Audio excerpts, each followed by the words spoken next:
Oh, shit.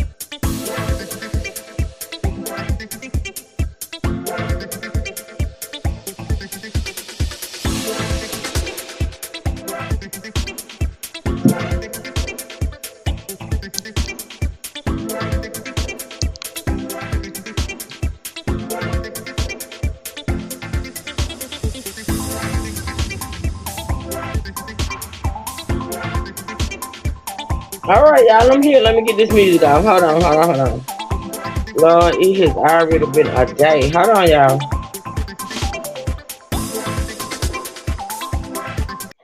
All right. Oh, I'm here, y'all. Here I go. Happy Friday, everybody. Happy Friday. Oh shit. Hold on, y'all. I always got something going on. It's ridiculous. Hold on. Let me Tony gonna be calling me in a minute. Watch. I got him on lock. Come on in, y'all. Come on in. Hit the like button for your girl. Happy Friday, everybody. Oh Jesus. I don't even know. Trey! I was in jail. don't start no bullshit. I am not in the mood. Today has already been, I feel like it's like 9 o'clock at night for me. This is ridiculous. Hold on, y'all. Give me a second. Let me check something out. I woke up happy. Niggas putting their videos on private and stuff. Yes, baby. Hey, baby Patty. Y'all, let me make a phone call right She quick. said she didn't say me. I can be Sonic. I don't want to be Sonic. I want to be Tails. Knuckles is Knuckles. Alright. You could be Knuckles. But what's the girl name? I think she Princess Peach. That ain't Sonic. It's Mario. You got your characters mixed up. Hey, y'all. Come on in, I y'all. think Come on Amy in. is the Sonic character. Okay. Stop arguing with the baby Troy. I'm gonna need you to stop. Okay. Okay. All right. I guess I'm ready, y'all. True, get some girl, lady sunflower lips. Oh, y'all just don't know. Okay, I got it out. Y'all just don't know. Y'all just don't know. Please, everybody, come on in, get comfy. Let's get into it. Hit the like button on the way in, if you don't mind. Thank you, Kimas. Yes, y'all hit the like button, please. On the way in, get this commentary into the algorithm. Okay. Yeah, you did, Raina. Raina, Raina, you just been everywhere causing trouble, ma'am. Raina fell asleep, y'all, on the panel. Yes, she did. Her first official nap time slash falling asleep on the panel. Raina was gone. Raina, were you on that Tito's?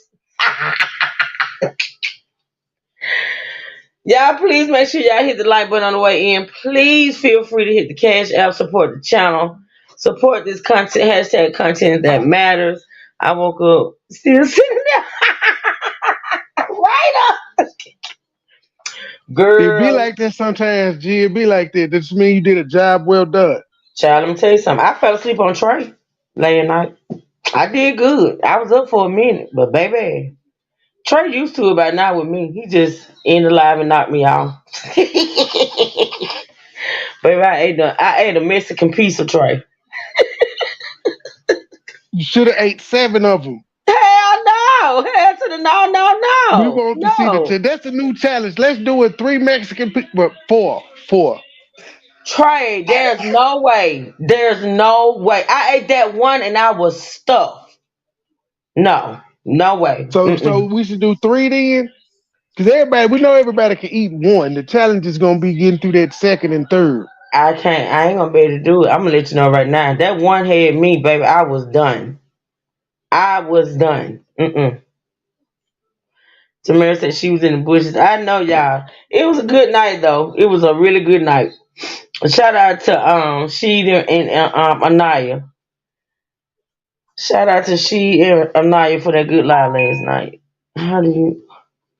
Hey, my daughter Shout texting out to me. that ice cold tea that was dropped Oh God. again. I'm just like y'all done said that shit 7 times. It's not shocking no more.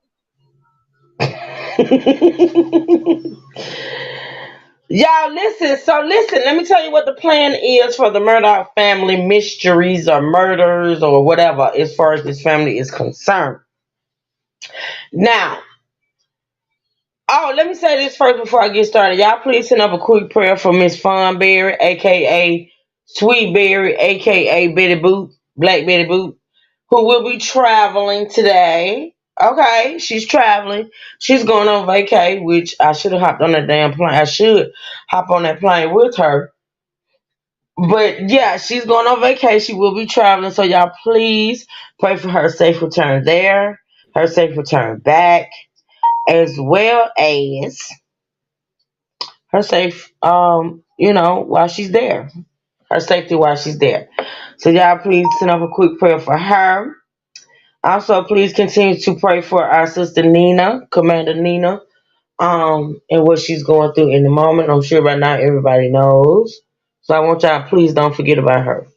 Please continue to send up prayers for Nina. Okay. As well as any other sibling we know in this chat that needs our prayers. Okay, let's see who got. Just Cam. Just Cam. I'm here. I'm just up here to represent my cousins and them. I'm just up here Y'all, to represent my this cousins. morning Juicy Kim informed me that she's related to the Murdoch family. They are her cousins. Them Okay. is my cousins. Them is my cousins. I'm just up here to represent. If Levi can represent R. Kelly, I can represent my cousins, the Murdocks. Mhm. The truth. What is on your the truth? You know what? That's Pam's TV talk show's baby daddy Grady, the janitor from her high school. Oh my God. You know what? It She be the was trolling for me. he knocked her up at 16 in high school. She had Grady the janitor's baby in high school. Oh shit. Y'all help me. Y'all please. Y'all pray for truth hurts. Okay? Pray for truth hurts. Hey, Money Boy. Hey, True. Oh, you're speaking to me today. Okay. Oh Uh, wow. I was wait a just minute. checking. I was just checking. I spoke to your ass yesterday. Did you? Yes, I did. I Oh, spoke to your ass the day before that, too. you did. I Okay. did. All right. Sure Oh, done. maybe it's Fawn that's mad at me. Okay. All right. Fun always made with you and Money Yeah. Boy. Yeah. She always got an attitude with y'all too. I have to remember Fawn actually speaks English, Oh and God. that's how I could Don't say come at okay. Juice Kim. Please don't come at Juice Kim today. Uh, do you not understand what I be saying when I be talking?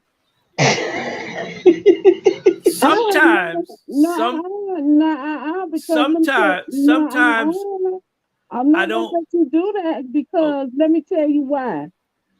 Everything I say, you be like, oh, you figure it out. I do. But And that's sometimes what I makes don't you. understand the words coming out of your mouth. Just want to say that. Yes, you do. When I said I was putting my foot to the pedal, you had an issue with my foot being to the pedal. I I guess it was the foots thing, Okay. and then Oh. I don't know people that drive with 2 feet. So I I was drive kind with of 2 feet. I do. I drive with 2 feet. unless you have a standard. It is a standard. I don't have automatic. I drive with 2 feet though. But listen, Oh, okay. when I say I'm putting my foot to the pedal, that means I gotta go walk it on. Walk. Oh, Hold on, y'all. Hold on. Mm. Y'all keep talking. okay. Okay. All right. The truth, I'm gonna make you country as just show us my name, Juice Kim. You gonna have a little country twang to you. Just yeah. I thought my music was giving me some country swang that I'd be No, playing. No? no, mm-mm. Hi, Okay. on the boy. He's busy. He playing the game with the baby. Hello, Oh, Juicy Kimberly. how to do? She whooping your ass, Trey?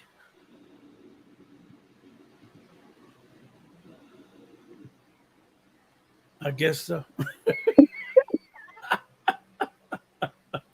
I reckon so. Oh shit. Sweet Berry done threatened to come up here in a little bit. Yeah, come on, come on. Delicious, because I feel deep down in my soul that Truth want me to. What his name? D Truth want me to, put him to sleep, give him a sleeping So hold. E. Brooks has explained it to me. E. Brooks said the truth. She is Louisiana country. So Louisiana. yeah, what'd you Yeah, I'm say? Louisiana country. What'd you say? Yes, I am Louisiana country. Louisiana country. That ain't what I said.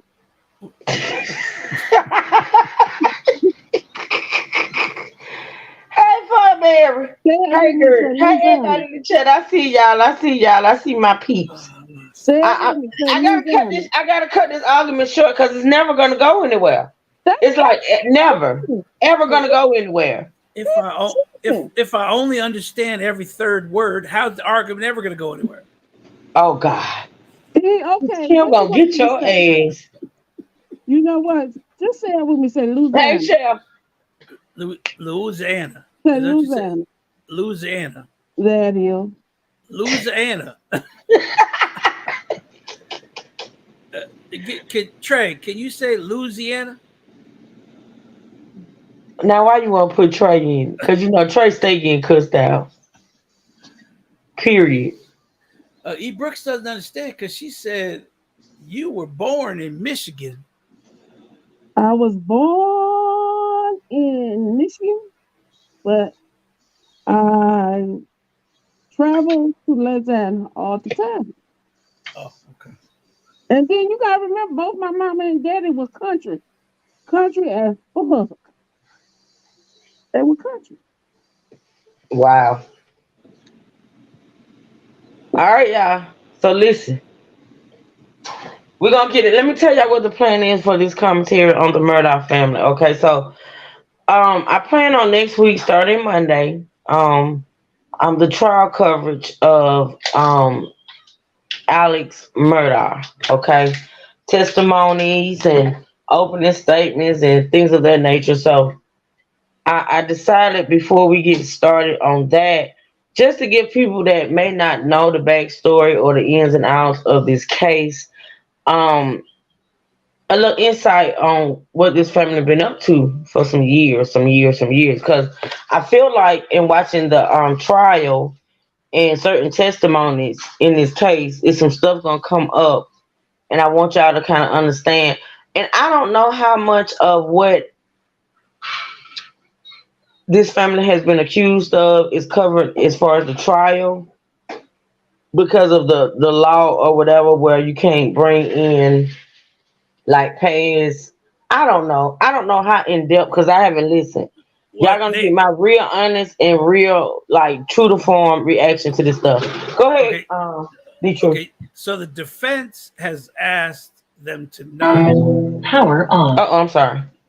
bring up prior things like the deaths of the maid, the death of that young boy by the house who supposed they weren't connected to.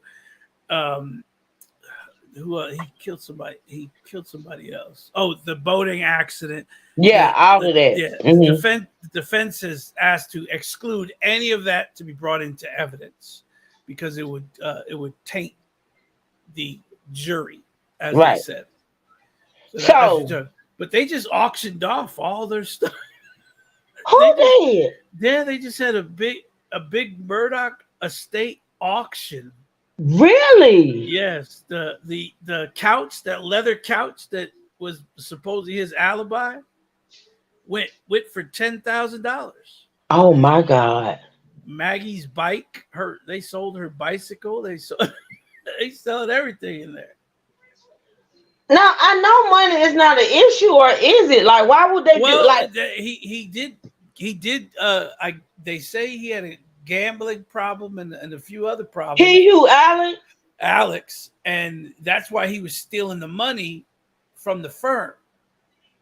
And that's also why, which we did not touch on, was the attempted murder of Alex Murdoch.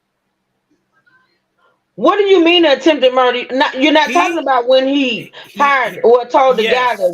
yes, he hired this man to shoot him and kill Yeah, him for the yeah, we're gonna get insurance into money. that with Yeah, this series. Well, I'm gonna yeah, be covering this over the weekend. I'm gonna get in as many lives as I can, talking about the back end stories, and that was one of them.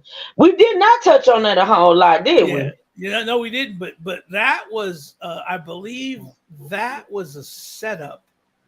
I believe he didn't want that man to actually uh, unalive him, as Juicy Kim says, unalive him. I think he was setting up for something else. You see what I'm saying? Like he was trying to set up an alibi for maybe this that just happened by saying people are after him,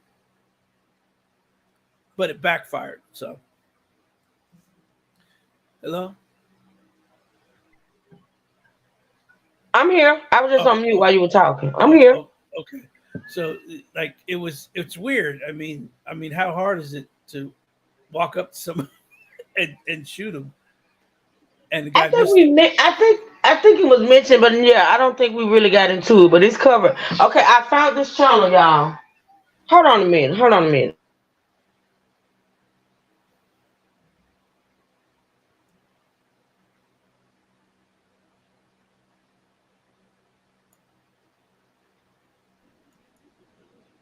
Well, if they have, Um, I found this channel, and I wish I had found it sooner, right? But I found this channel called, and I put the link. I don't know if anybody grabbed that, and I don't know if anybody saw it. Let me see if I can put it back in the chat. It's called the Murdock Murder. Hold on. Yeah, I saw that the documentary. Yeah, it's the Murdock Murder. Let me put it in. Murdock. Damn it! What is that? Uh-uh. It's called the Murdock Murder Podcast. Okay, and it's a really good channel. Am I spelling that right? I don't think I am. Damn it, man. I'm just gonna drop the link. It's called the Murdock Murder Podcast, and it's a really good channel because it goes in depth and goes like, I think it's ran by this lady, and she's gonna say her name when I start this video. I can't remember her name, but um, she is like I think she's like a reporter maybe that's been covering the story since. I mean, she's been covering this for like 2 years, so I'm thinking she's been covering ever since. All this popped off, I guess. But it's a really good channel. I put the link to the channel right there in the chat. If y'all want to go back and look at some videos, but she's got videos covering everything. So I felt like I wanted to cover a couple of her videos this weekend before we get into the actual trial, just to let y'all know a little backstory on this family for those that don't know. So what we're gonna be talking about today is Stephen Smith. Now, for those that don't know, Stephen Smith is a young man that was murdered on the side. Well, okay, how can I put this? Deidre, you wanna kind of give us a synopsis of who Stephen Smith is, Okay, so and I think I got some pictures to put up. Hold on, go ahead. Stephen Smith was killed on July 8th, 2015. The autopsy says he was hit by a vehicle and killed. His parents say he was, or his mother said he would have never been walking down the that dark road. They found his vehicle 3 miles from where they found him, and the gas door was open. So that's what led them to believe that he was maybe going to get gas for his car or something. And while he was on the specific road, which was not far from the Maddox ranch, uh, that coroner says he was struck and killed. Now he had, I'm trying to see his wounds that were. Now see, this is the officer on the scene. The officer on the scene said there's no skid marks or debris anywhere around the victim. Both his shoes were on his feet, loosely tied. Now that's very important because two things when it comes to homicides. If you have a jumper, they usually lose their shoes before they hit the ground. Their shoes fly off for some reason, or when they hit the ground, their shoes will fly off. If you get hit by a car, most of the time, if it's an impact, your shoes will fly off. So the officer noted that his shoes were still on his feet, even though they were loosely tied. There was no skid marks, no debris, and the officer noted that injuries consistent with someone being struck by a vehicle. So they didn't believe that he was struck by a vehicle, but the coroner reported that he was struck by a vehicle. So the bruises were on his arm, his left arm, his hand, and his head, according to notes by the investigator at the scene. Now, those are important because a hand wound is an arm and a hand wound is consistent with a defending wound. They call them defensive wounds. Anytime someone is struck in the arm and the hand, it usually means they were trying to cover their head. Mm-hmm. But the only injuries that this kid sustained were to his left arm, hand, and head. And the blunt force trauma is what killed him. Mm-hmm. So they found his vehicle 3 miles away. Gas tank door was open, and the gas cap was hanging out of the side of the car. The vehicle, vehicle's battery is functioning. Explain to the people what his connection to the Murdock family is. The rumor is that boy on the screen to the right was romantically involved with Alex Murdock's oldest son. His name is Buster. Buster, yes. So that was the rumor around town, that those two were romantically involved. And they always knew that the rumor was he had something to do with it. Now they just exhumed his body 2 weeks ago, and they tested I guess the DNA, and then they tested some DNA from the scene. And now that Alex Murdock's DNA is in the system, they actually got a family relation DNA match from the DNA found. So it was they did get a match, like a DNA match. They got a family relation, which means it wasn't Alex Murdock's, but DNA, it was somebody related to him. But it was somebody related to him. So there, I guess he's next to be charged, because murder has no statute of limitation. Oh wow. Okay, so there is, I think she's got several parts. I have not listened to this, y'all. I have not. So we're gonna listen to it together. We're gonna react together. But this is part one. Okay, this is part one. This video was dropped 8 months ago on that Murder podcast channel that I put the link in. Hopefully, one of my moms grabbed it and we'll be dropping it throughout the live. It's called Murders Podcast. Who Killed Stephen Smith? Okay. And this is part one. So let's listen.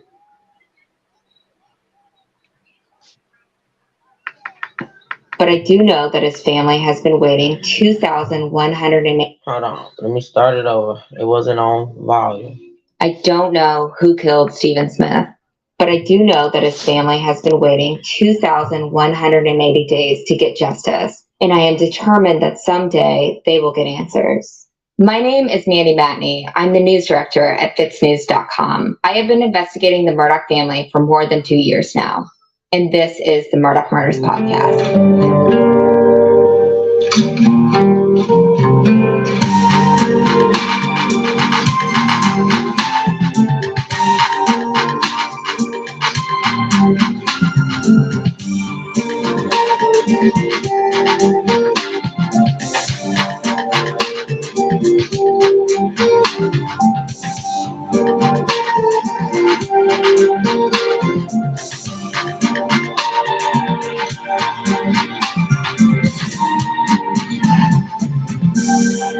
So to start off this podcast, I just want to say thank you to everyone who tuned in and listened, and to everyone who gave us a 5-star review. My fiance, who's also my producer, and I were just shocked and overwhelmed by all of the support. So thank you. Also, this week, I learned what vocal fry was for the first time. I hear it. Thank you, commenters. I am a journalist, not a podcaster. For the last 3 weeks, I have been on the phone all day, every day, chasing down leads in this case. Unlike the YouTubers and the other podcasters out there, literally all of the other podcasters working on this case, I'm actually doing real reporting here. It's exhausting. My voice will not be perfect, but the information will be accurate. I can promise you that.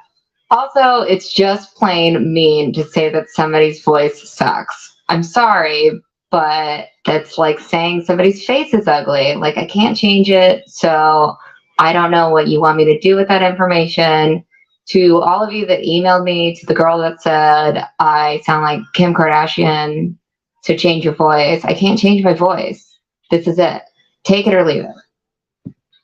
In our first episode called South Carolina's Chappaquiddick, I gave a 30,000-foot view of the saga. All of that information is crucial if you want to fully understand this case.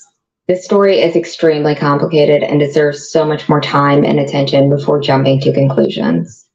On June 22nd, huge news broke in this case. I was the first to report that the South Carolina Law Enforcement Division, also known as SLED, the same agency investigating the Murdock murders, opened an investigation into the Stephen Smith death. SLED told me that this was based on information gathered during the course of the double homicide investigation of Paul and Maggie Murdock. We don't know what information led them to that position, but it's important to look back on the 2015 case and see what went wrong. So what happened to Stephen Smith? Like the probe of the 2019 boat crash that killed Mallory Beach, the 2015 investigation into Smith's death was chaotic from the beginning, derailed by jurisdictional perplexity and suspicions of investigative interference. Smith was found dead just before 4 a.m. on July 8, 2015. He was found in the middle of Sandy Run Road in Hampton County, South Carolina.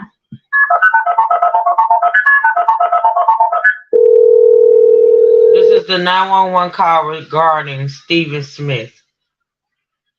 This is the 911 call. Hampton County 911, where's your emergency? Hello, I just called down Parkerville Road. I see somebody laying out in the road. Oh, in the road? Yeah. Somebody gonna hit him. It's dark. Somebody gonna hit him. All right, we're getting also headed out that way. Okay. All right, sis. Sorry.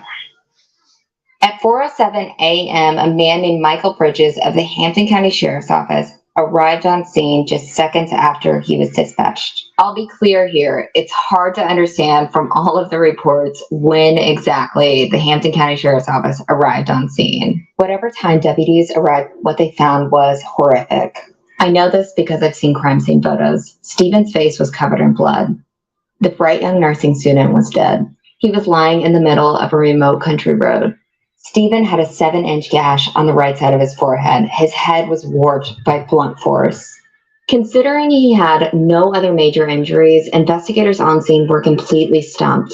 At first, they thought it was a hit and run and called highway patrol to the scene around 5:37 a.m. By 6 a.m., the South Carolina Law Enforcement Division, also known as SLED, was called to the scene. The coroner ruled a death a shooting homicide, forcing investigators to search the area for ballistics evidence. Investigators from the South Carolina Highway Patrol... Now, how in the hell would they determine that it was a shooting homicide? Like, from the injuries that were described, I don't know. I don't know how they would determine it, but okay. The Hampton County Sheriff's Office, and the state police found virtually no evidence. No bullets, no gunshot residue, no tire marks, no debris from a vehicle, nothing. Here is Corporal Michael Duncan, who was one of the initial investigators for the South Carolina Highway Patrol on scene. It is a 2-lane roadway, level. Sight distance not an issue. However, this collision occurred approximately at night, approximately 1 o'clock in the morning to 4 o'clock. So visibility will be used with headlights only. There's no other ambient lighting in the area. As far as evidence here, there's only evidence of where the body was found. There's no car parts, no any type of parts to a car or truck or any other vehicle. Photographs and video were taken of the scene. Okay, Tamara. By Sergeant Booker. Also visited the mortuary, took pictures of the body at the mortuary. There is no body trauma other than to the head area. There is some scrapes and scratches on his left and right arm, on his knuckles, some across his face. Does not appear to be, in my opinion, struck by a vehicle. In fact, after combing through over 100 pages of documents, it's hard to find any officials who believe that Stephen's death was a hit and run.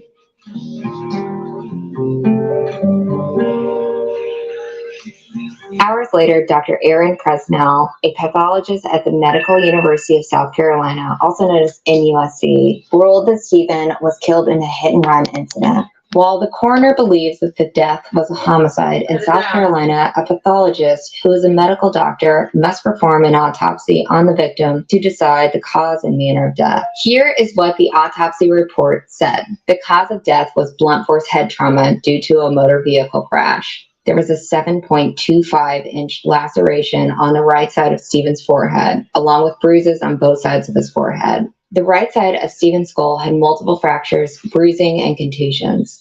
His right eyebrow was cut. His right shoulder was dislocated. He had cuts and bruises on his right. Shout out to Joseph. Thank you so much for supporting my channel. I appreciate you. Thank you so much. I appreciate that. Y'all be sure to hit the like button and feel free to hit the cash app and support the channel.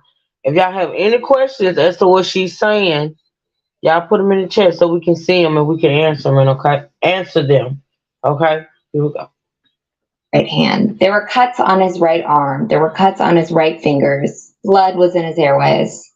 The autopsy report mentions historical information that led the pathologist to believe that Stephen was killed by a vehicle. But there is no mention of any specific historical information that would lead them to this conclusion. Highway Patrol investigators were baffled by this ruling because they were told by SLED and the Sheriff's Office that they were not needed at the autopsy. They didn't think they were needed because they didn't think that this was a hit and run. The South Carolina Highway Patrol typically does not investigate murders. Highway Patrol investigators went to the scene multiple times to search for evidence. Time after time, they found nothing. The body was found right on the YL. The head was on one side of the YL and his feet were on the other. There's no marks from a vehicle, no skid marks in the roadway, nothing in the grass. Again, the evidence did not suggest that this was a hit and run. His loosely tied shoes were still on his feet. That is a big deal. I have been a journalist for a long time, and I have many sources to turn to in cases like this. And they all say that this is basic science. When a car hits a person, the shoes come off due to force and friction. Stephen's shoes stayed on. Hours after the accident, investigators found Smith's car about 3 miles away on the side of Bamberg Highway. His wallet was inside his car. Investigators noted that the car's gas cap was unscrewed and hanging outside of the gas cap door. Law enforcement officials believed that Stephen ran out of gas and started walking home before he was killed. The toxicology report showed that Stephen was completely sober. Investigators theorized that Stephen was killed by a truck mirror that struck only his face, which is why he didn't have any other serious injuries. From the reports, it appears like highway patrol officials were completely thrown off by the decision to give them the case. After the autopsy, Sergeant Moore was calling around to find Stephen's body. He then found out that Stephen's body was at the funeral home and his clothes were left in a paper bag completely unattended. This means that the chain of custody was broken. Sergeant Moore of the Highway Patrol does not understand why Stephen's death was ruled a hit and run. He called Dr. Aaron Presnell to give more information. I'll pause. Go ahead. Okay, very important that they say the chain of custody was broken. That his clothes were just sitting in a brown paper bag out in the open with unguarded. Mm-hmm. Chain of custody means if I take custody of something, the next person I give it to has to sign off on receiving that so that no one between me and them has touched this property. Right. If there was DNA on that property of another person, it is no longer admissible. That's why it was very important that she mentioned that it was out in the open and chain of custody had been broken. Because when all right, Monica. Yeah, when the coroner removes the clothing or the body is turned over to somebody, they have to sign for it. Now they're responsible for it, and the next person that comes in, they have to be noted that they were there. Mm-hmm. So by leaving the clothes out, anyone could have touched it. Anyone could have threw DNA on it. So now they become inadmissible. So if anything was on that clothing that they could have used is no longer admissible as evidence. Right. But it's funny. She said only his head was hit by the car. So did he stick his head out and the car just came by? And that don't make sense. Like for somebody to be hit by a car. His head would have been mashed. Yes. It wouldn't be a 7.5-inch gash. If he only got hit in the head by a car, his head would have been split wide open from one end to the other. Mm-hmm. Yeah, that's ridiculous. Hey, man. All right, well, go ahead and play it because I found a news article that is very, very interesting. Okay. Shout out to Rice Cake. Thank you, Rice Cake, for supporting the channel, sweetheart. I appreciate you so much. Thank you. Y'all feel free to support the channel. Content that matters. #. All right, let's get into it, y'all.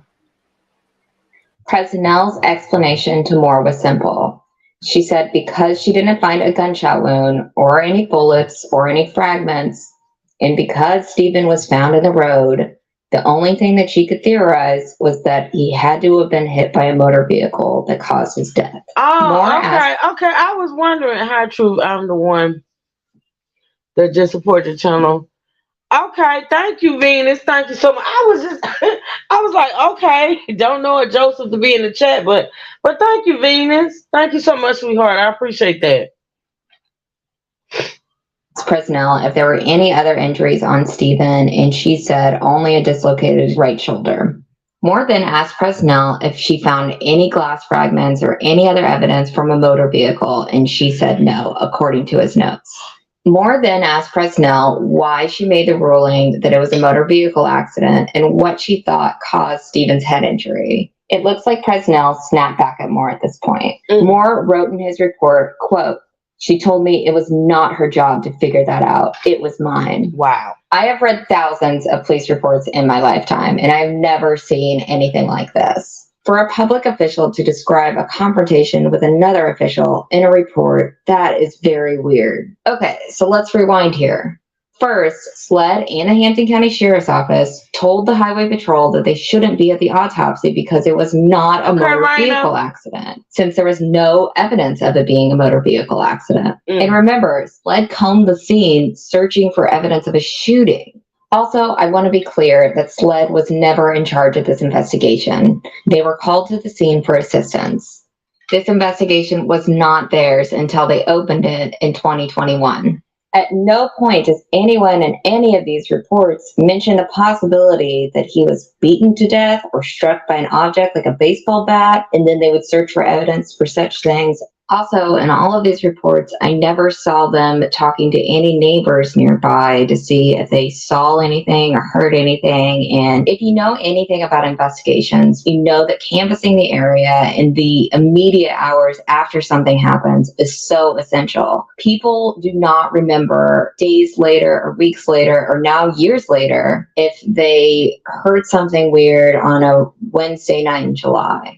So now we are left with a situation that is askew from the get-go. We're left with an agency that specializes in accident reconstruction, investigating a man's death where there is no evidence of a vehicle accident. After poring through hundreds of documents in these case files and listening to hours and hours of audio, it is hard in this case to determine if it's incompetence or corruption or both that failed Stephen. But either way, we failed Stephen. The justice system failed Stephen and his family. Stephen's family immediately rejected the idea that Stephen was killed by a vehicle. Stephen was smart, he was hyper aware, and he was very careful. They all told me there was just no way he would let a vehicle hit him at night. How would a smart, sober kid get hit head on in the face by a truck mirror on a rural, lightly traveled road in the middle of the night? It just does not make any sense. On July 11th, 2000. Y'all give me just a second.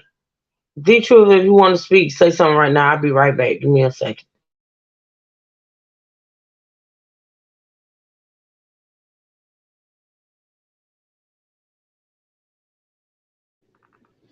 D-Truth, you still there? Oh, I'm sorry. I was on mute. So it is plausible that he was whacked with a mirror, but where the gash is means he would have been looking straight ahead. So the gash was on the front side of his head above his eye, 7.5 inches long. So that truck would have hit him. He would have had to have seen that truck coming, or not even heard. He had to hear that truck coming. I can understand if he was turned around and hit him in the back of the head, but to not hear a truck coming, and he's not drunk because they tested him. He had no blood, no alcohol in his blood. So they're trying to say, well, he was whacked in the head by a mirror. So the crime is over. It's not a homicide. It's an accidental death to, I guess, make it all go away. So I'm waiting to see if this lady brings up a fact that I just read. So, as soon as Truth gets back, we'll listen to it. Juicy, do you have any thoughts on the crime so far? Well, I can't tell these white people apart. I'm just saying. If it wasn't for their hair, I wouldn't know who was who. Yeah, he looks like a fat Happy Days Ron Howard. He do. Now, which one is it? The one with the little boy over here? Yes, is the one that gets killed, right? Yeah, the blonde-headed kid is the one that's dead. Okay. The redhead kid is the one that supposedly killed the girl. No, killed him. Killed him. Well, also he the one, the red-haired one was the one that was driving the boat? No, that's his younger brother. Oh shit, they all look alike. Oh my God. That's his younger brother that was eventually killed by his father. Okay. Ooh. So he's the oldest of the two boys. Okay. And the daddy was the one that was found embezzling from the Yes. Okay. I'm embezzling from his clients and his firm. Okay, now who supposedly killed the maid? They think it was the father or possibly the mother. Buster. Oh, Buster. Yeah, but Buster is the redhead kid right there. They believe one of the two pushed the maid down the stairs. Okay. Ooh, my cousins is busy. They are. They real Yeah, my vicious. cousins is real busy. And you say they done auction off some of their stuff? They auctioned off their entire house, antlers Oh, and leather couches and everything else, because Buster has his own home. So they're trying to raise. He's trying to raise money. yeah. Okay. Well, do Uh, you think he killed this here baby? yeah, he definitely kills it. People have actually confessed that they were there when it happened. Dang, that's fucked up. That's the article I'm going to read when Truth is done playing the audio. Uh-huh. I'm going to read the article that was put out, that there was two witnesses, and one of them actually wrote a letter. And You can go ahead and read the article, the truth. You can read it. Okay, so here's two things from this article that were very, very strange. So his mother, right, the young kid that was killed, his mother says the first call my family received after the murder was from authorities notifying us of Stephen's death. The second came very quickly the same morning from solicitor Randolph Murdock. In fact, he called my ex-husband's cell phone as we waited in the police station for positive identification. He said he heard of the case and was interested in working pro bono as a liaison between the family and the investigators. Do you know whose name I just said, right? Randolph Murdock? Yeah. Do you know who that is, Truth? She say step away. Yeah, But I did. So do I know who is? Randolph Murdock. Randolph? Yes. Randolph. That sounds like maybe one of the brothers or something. No, it's the it's the grandfather. grandfather. Oh, because I think isn't Buster named after him? That's why they call him Buster. Yes. His Okay. actual his the grandfather. So the grandfather calls the Smith family, who's the boy's mother and father, Right. as they're in the police station waiting for the police to positively identify his body. So Okay. they haven't even identified his body. And she says Smith's father accepted the offer, although we were unsure why Mr. Murdock wanted to help us. Smith Wait a minute. continued. Hold on. Wait a minute, be true, because I did step away. So let me get this right. So before Stephen was identified, Yes. the grandfather was calling Stephen's family. So how did the grandfather know something had happened to Stephen? What do both of Alex Murdoch's children do whenever they get in trouble? Call Paw. Yes. And that's the thing. That should be telling, because it is. So even before the yes. He already had their phone number. Wow. And was calling them even before it was confirmed to be our son. Come on, man. So this is his mother. According to Sandy Smith, surprisingly, after just a few interactions, Mr. Murdock stopped returning our calls. Shortly thereafter, Smith's twin sister was approached multiple times by peers who indicated that Murdocks were somehow involved in her brother's death. So he called, he just wanted to find out what they knew. And because he accepted the offer from them, now he can go in and talk to the police, the state police. Remember, it's the state police that are investigating this. So he has no in with them because it's not the town police. Right. But now he has an in.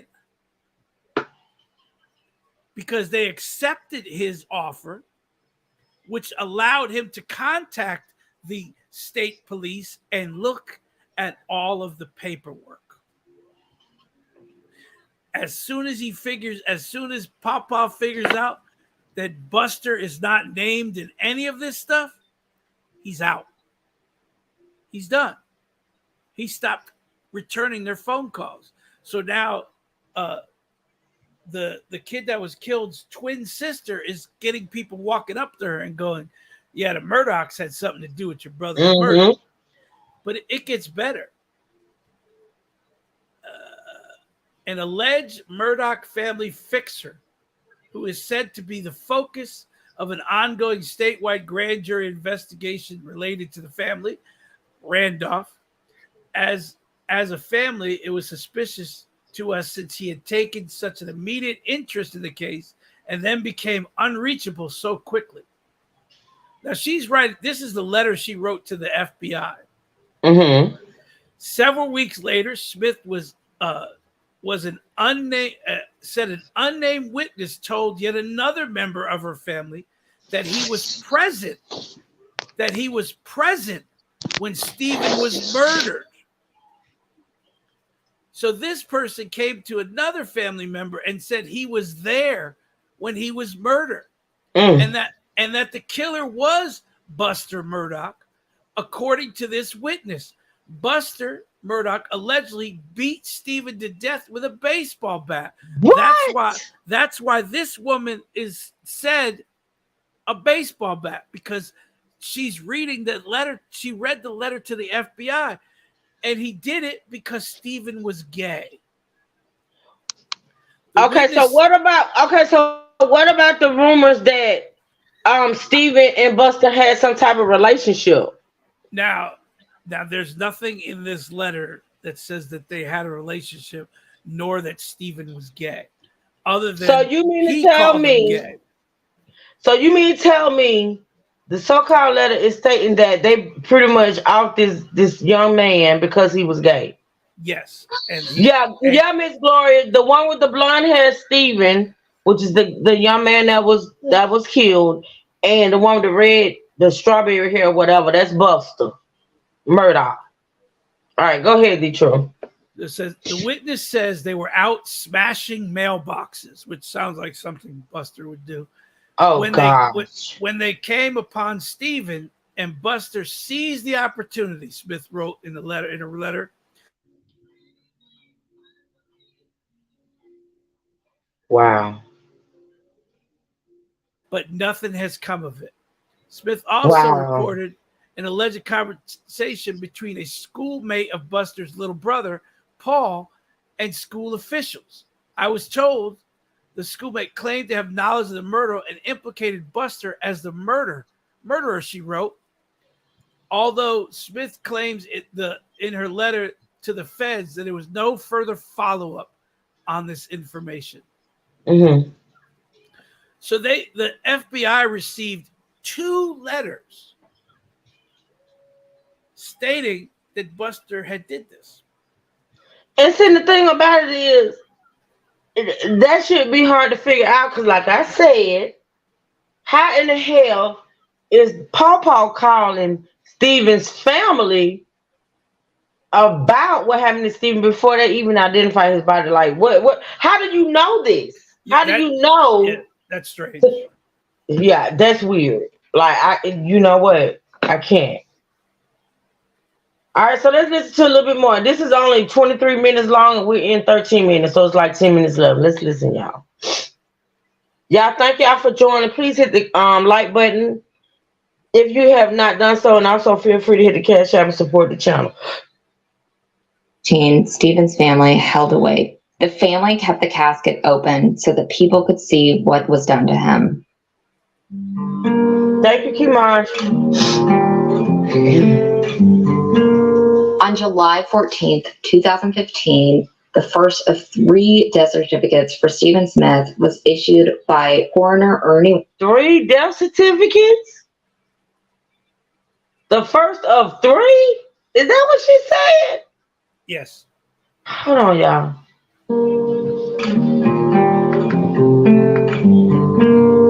On July 14th, 2015, the first of 3 death certificates for Stephen Smith was issued by coroner Ernie Washington to Stephen's family.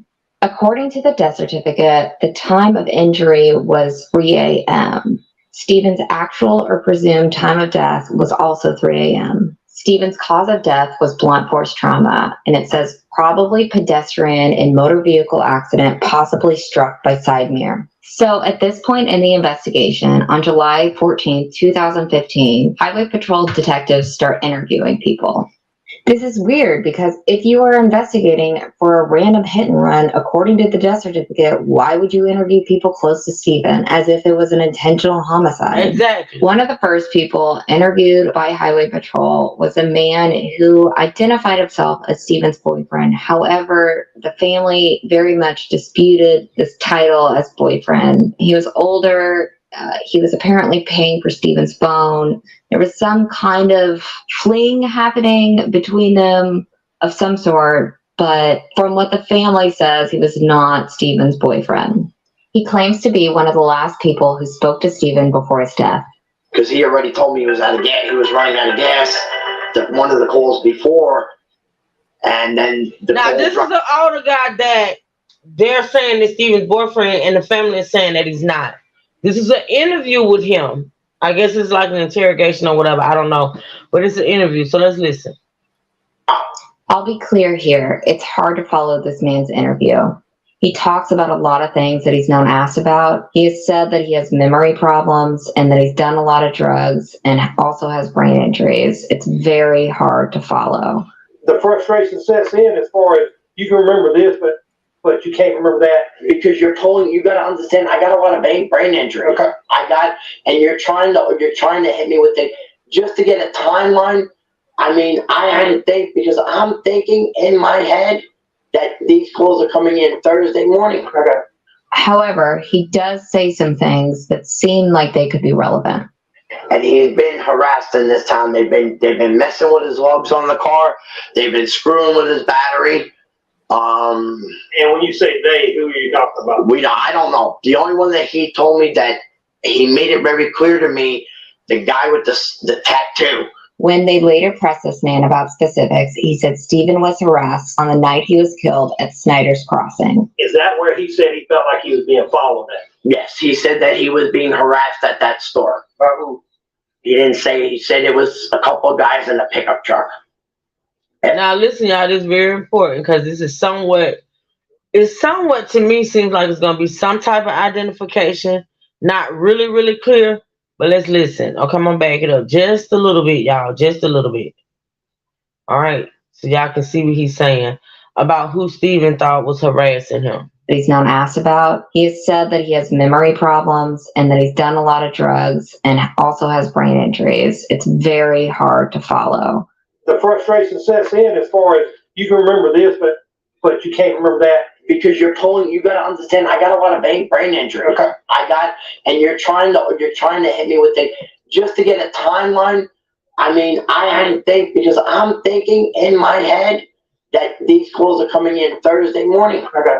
However, he does say some things that seem like they could be relevant. And he's been harassed in this time. They've been messing with his lugs on the car. They've been screwing with his battery. And when you say they, who are you talking about? I don't know. The only one that he told me that he made it very clear to me, the guy with the tattoo. When they later pressed this man about specifics, he said Stephen was harassed on the night he was killed at Snyder's Crossing. Is that where he said he felt like he was being followed at? Yes, he said that he was being harassed at that store. By who? He didn't say. He said it was a couple of guys in a pickup truck. If I recall correctly, he said they were rednecks. Wow. On July 17, 2015, Corporal Duncan of the Highway Patrol interviews one of Stephen's family members. During the interview, it's the first time that the Murdock name is brought up in the investigation. We're going to alter the voice of the person that speaks here due to the sensitive nature of this topic. How about the rumors that you've been hearing on the street that you told me earlier? So this is Michael E. Duncan, a detective that's interviewing one of Stephen Smith's family members, okay? And like she said, this is the first time the Murdock name is brought up. They possibly were involved. A bunch of people, like, I just left the house the first official time yesterday, and I went into the store, and a bunch of people kept coming up to me and they're like, did you know the Murdock boys are behind it? You know what I'm saying? Buster Murdock. So I don't know if y'all can understand because the voice is very distorted. I don't even know if it's a male or female. I'm thinking it's a female because they did say one of Stephen Smith's female family members came forward saying that, and what the person is saying is that they've been hearing that the Murdock boys was involved in the death of Stephen. Okay, hopefully y'all can understand. I'm not sure if you can. The one who went to school with it and some of his friends, and I'm just thinking like, why? You know, it makes no sense. He's never said anything bad about Stephen. He's never been around Stephen. Duncan doesn't ask Stephen's relative a lot of follow-up questions to the statement. They just ask her where she got the information. She mentions a few people and they move on. And then the Murdock name comes up again. No lawyers have contacted you about anything happening. Well, the day that Stephen passed away, Randy Murdock was the second person to call my dad after the coroner. And he said he wanted to take the case and it would be free of charge and everything. And my dad's a little iffy on that. So, it's kind of weird. No lawyer sits here and says it'll be free. And you can have whatever money you want. It's his twin sister. So know that the highway patrol is... Okay, go ahead. It's his twin sister. That's who I thought it was, but I didn't want to say it. She just said my dad was a little iffy. So it's his twin sister that's on the phone. Mm-hmm. Yeah. And see, in another video that we watched when we first started covering this, the twin sister is the one that said she was having people like approach her and saying that the Murdock boys, Yeah, in the letter, that's who most of them were approaching. The twin sister and and his brother were being approached by people in school. So they're in this town. Now, there's something in the article I was reading before you go any further. The Murdocks are probably the most prominent family in Hampton County, Sandy Smith wrote to the FBI. Stephen had on more than one occasion mentioned to his friends and his twin sister that he was involved romantically with someone from a prominent family in the county who was hiding his sexuality. He said it would shock people to know that this person was gay. We suspect this could be the young man Stephen was referring to, though he never mentioned a name, right? Sandy Smith went to accuse Buster of getting rid of his old vehicle following the murder, which according to her was crucial because she and others believed that there was DNA in Buster's old vehicle. Wow. And if you hit a person with such vehicle or a person was inside that vehicle, there will be some type of evidence. It's going to be DNA flying all over that vehicle. So she's saying that that Buster got rid of the vehicle that he had after Stephen's murder. She said the bust of getting rid of his old vehicle following the murder. So shortly after the murder, he sold his car, or it was gone. He no longer had it again. Wow. Okay, here we go, y'all. Is not used to investigating homicides. But here, Duncan doesn't ask any follow-up questions about this. He just learned a few minutes before that this relative heard rumors that the Murdock boys were involved in Stephen's death. Then, a few minutes later, he heard that Randy Murdock was the first person to contact the family after the coroner to offer his services. Granted, Hampton is a very small town, but Duncan appears to not even make the connection between the Murdocks being mentioned twice in the interview. He just asked a few more questions that don't have anything to do with that, and he ends the interview. In Duncan's notes from the interview, he does not mention the Murdocks. According to his notes, this relative told him that Stephen became very secretive about 2 weeks before the incident, and this relative didn't know of anybody who had a problem with Stephen. Later that day, Duncan called Sandy Smith, Stephen's mother. Sandy tells Duncan different things about her son. She says that he'd recently been cutting school, which is unusual for him.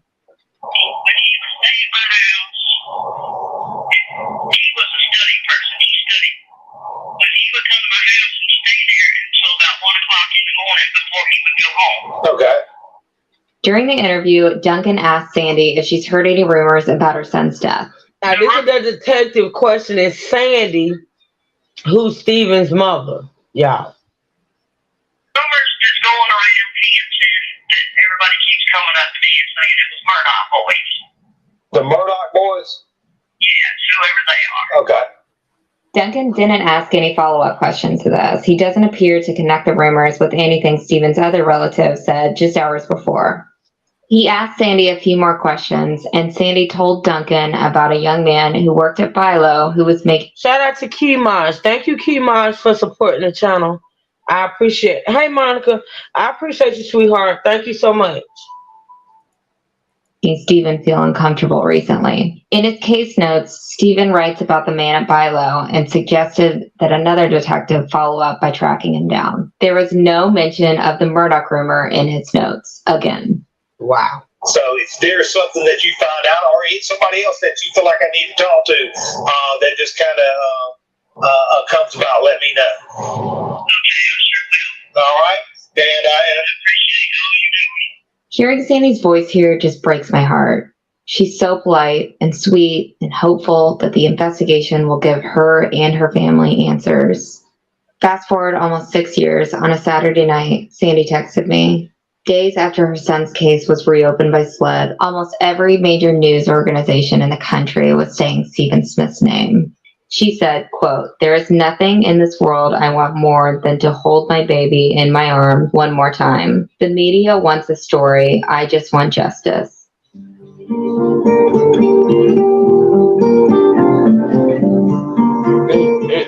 A lot happened in the Stephen Smith case after Sandy's interview in July 2015. The case took a couple strange turns before it went cold in 2016. And we will get to all of that in a later episode. It's too much for one episode. So that brings us to the latest developments in the double homicide case. So there haven't been a lot of updates in this case recently, but I don't think that that's concerning. We have to remember that it took the Attorney General's office 2 months to charge Paul Murdock with 3 felonies after the BUI crash that killed Mallory Beach.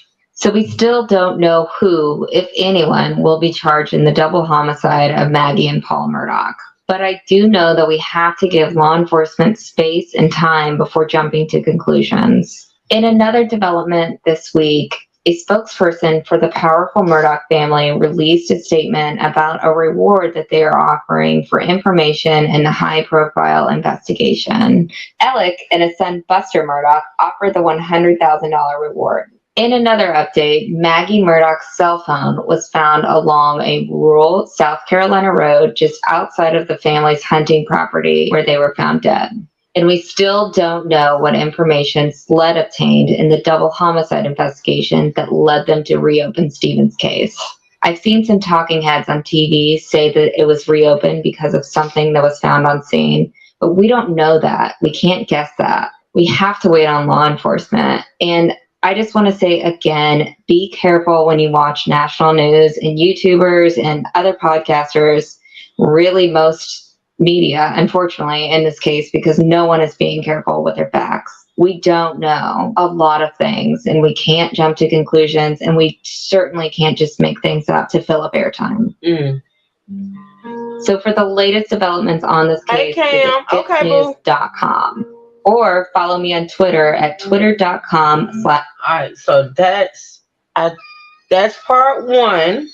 I think we have time to get into part 2. Okay, hold on 1 second though. Alex and Buster put up the $100,000 for information leading to their mother and brother's death. Wow. That's who put up the reward. Buster and Alex put the $100,000 up for anyone with information leading to the arrest of the person that murdered his mother and his brother. Wow. Okay, I don't know about the body was exhumed shortly after Paul and Maggie were murdered. So it was like a couple weeks later they got enough money to exhume Stephen's body. Right. Okay, so you have to listen to this one. Okay, so let's see. It says a year before sending her letter to claim to have submitted a plea for help to former South Carolina Governor Nikki Haley, who is also running for president. To her surprise, Haley not only responded, but made the case an investigative priority. She responded promptly and assigned new investigators to the case. While it appeared to answer our prayers, very little progress was made, and they say they've exhausted their leads. As I repeatedly pointed out, speculation about the potential Murdock connection to Smith's death was certainly well-founded. For starters, the Murdock family name was mentioned more than 40 times during the investigation into Smith's death. And Alex Murdock's brother, who we thought was the grandfather, it's the actual brother.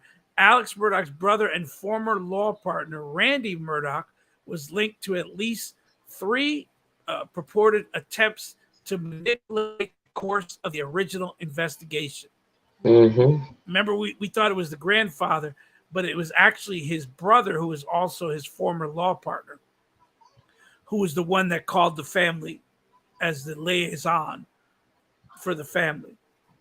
And they say he tried to manipulate it and push it in another direction, right? These connections and the ledge raised by Sandy Smith cannot be ignored. Then again, neither can allegations that Smith was engaged in what I have described previously as high-risk behavior, including numerous illicit liaisons detailed in files extracted from the last personal electronic device purportedly used by Smith and in his possession at or around the time of his death. So you know what that means, right? They have his cell phone. In his cell phone, there was I guess text messages that he was doing at or around the time of his death that they seemed to be very suspicious. And the high-risk behavior was that he was meeting boys and doing things with them. That was the high-risk behavior that they were referring to. They also said they got his black book, or his black book as they call it, but his contacts. And something in those contacts was very interesting. From what they won't say what, but they say was very interesting.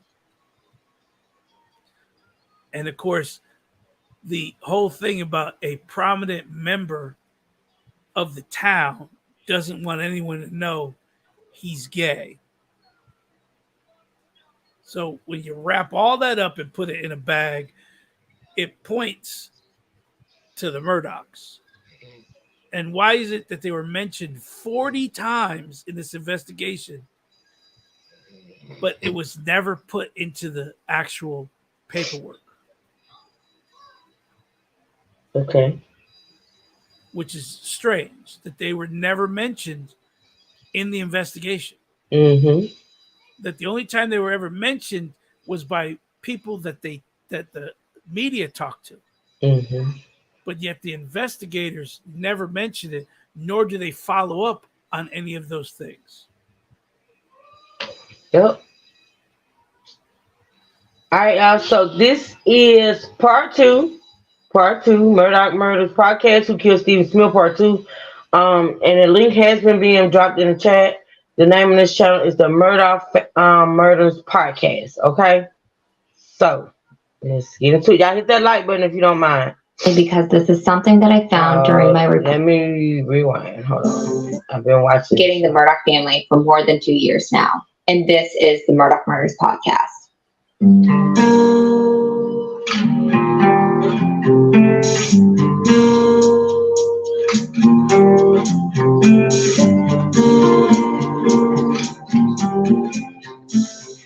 So this podcast is different from other true crime podcasts because it's all still developing. I'm waiting on Freedom of Information requests to come back. I'm waiting for different pieces of the story to finally come out. I understand that there's a lot to follow here and it gets very complicated, but we will do our best to guide you through all of the twists and turns. 2 episodes ago, we introduced y'all to the Stephen Smith case. I know so many of you are eager to learn more details of this investigation. So this week, we're going to go back and do part 2 of Who Killed Stephen Smith. So let's start with a recap. Smith was found dead just before 4 a.m. on July 8th, 2015. He was found in the middle of Sandy Run Road in Hampton County, South Carolina. On June 22nd, 2021, huge news broke in his case. I was first to report that the South Carolina Law Enforcement Division, also known as SLED, the same agency investigating the Murdock murders, opened an investigation into Stephen Smith's death. SLED told me that this was based on information gathered during the course of the double homicide investigation of Paul and Maggie Murdock. We don't know what information led them to that position, but it's important to look back on the 2015 case and see what went wrong.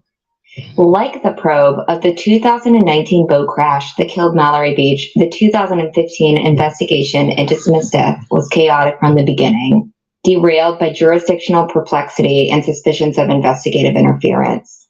In the last episode, we discussed the evidence, or lack thereof, found at the scene on Sandy Run Road on July 8, 2015. So before I get into the details of this case, I want to describe this place for you, because Hampton County is different. If you've driven on I-95 in southern South Carolina, you wouldn't notice the exit for Hampton. Exit 38 is unremarkable. You'll see a Love's Travel Stop, a Dollar General store, and a Family Dollar, but not much else. A trip to Hampton County is like a trip back in time. It's about an hour and a half northwest of Hilton Head Island, but it feels a world away. The town name and the local high school, Wade Hampton High, are named after a Confederate officer. He was one of the largest slave owners in the Southeast. As you travel down Yenisei Highway, railroad tracks follow the route to downtown Hampton. Tall southern pines frame the highway.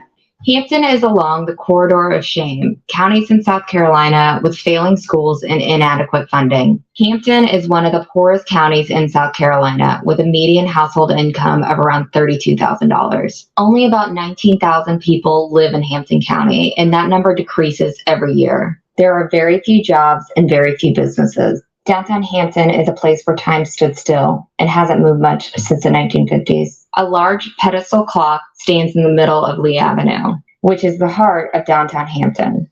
Palmetto trees line the sidewalk of the sleepy downtown. You will see some old-fashioned storefronts such as the Palmetto Theater and Ulmer's Feed and Seed. Standing watch over Lee Avenue, the historic courthouse, built in 1878, is hard to miss.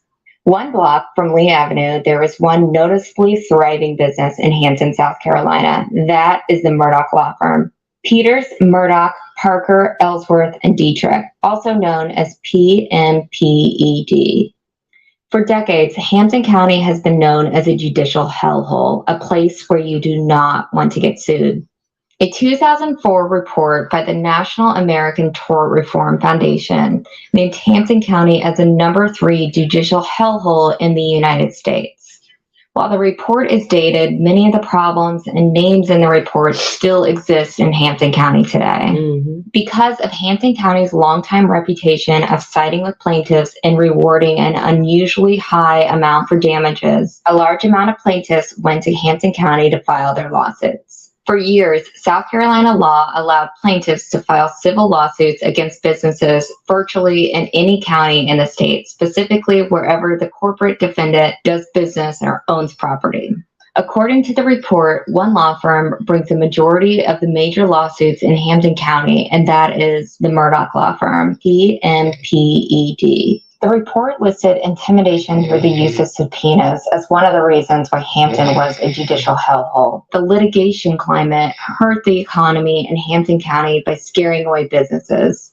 In the early 2000s, Walmart considered opening a store in Hampton County. The report said, quote, a lawyer reportedly warned company executives that locating a store there could place the retailer's entire South Carolina operation at risk. Still today, Hampton remains one of the few counties in South Carolina without a Walmart. There is virtually no industry in the county. And I'm not making a value judgment here. Life in Hampton was hard for a lot of people, and it was not easy for the Smith family.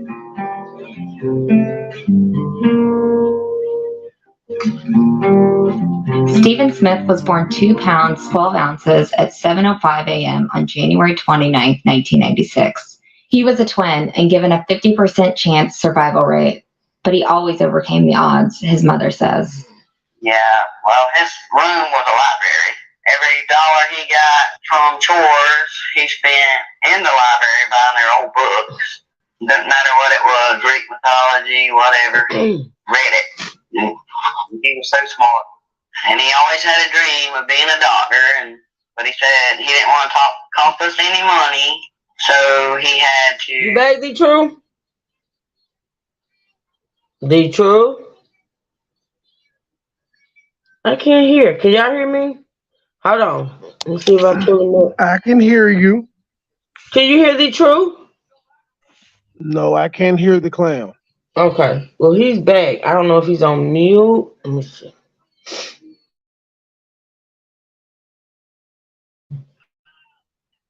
And y'all can't hear him, so maybe him. Maybe he's on mute. All right, y'all.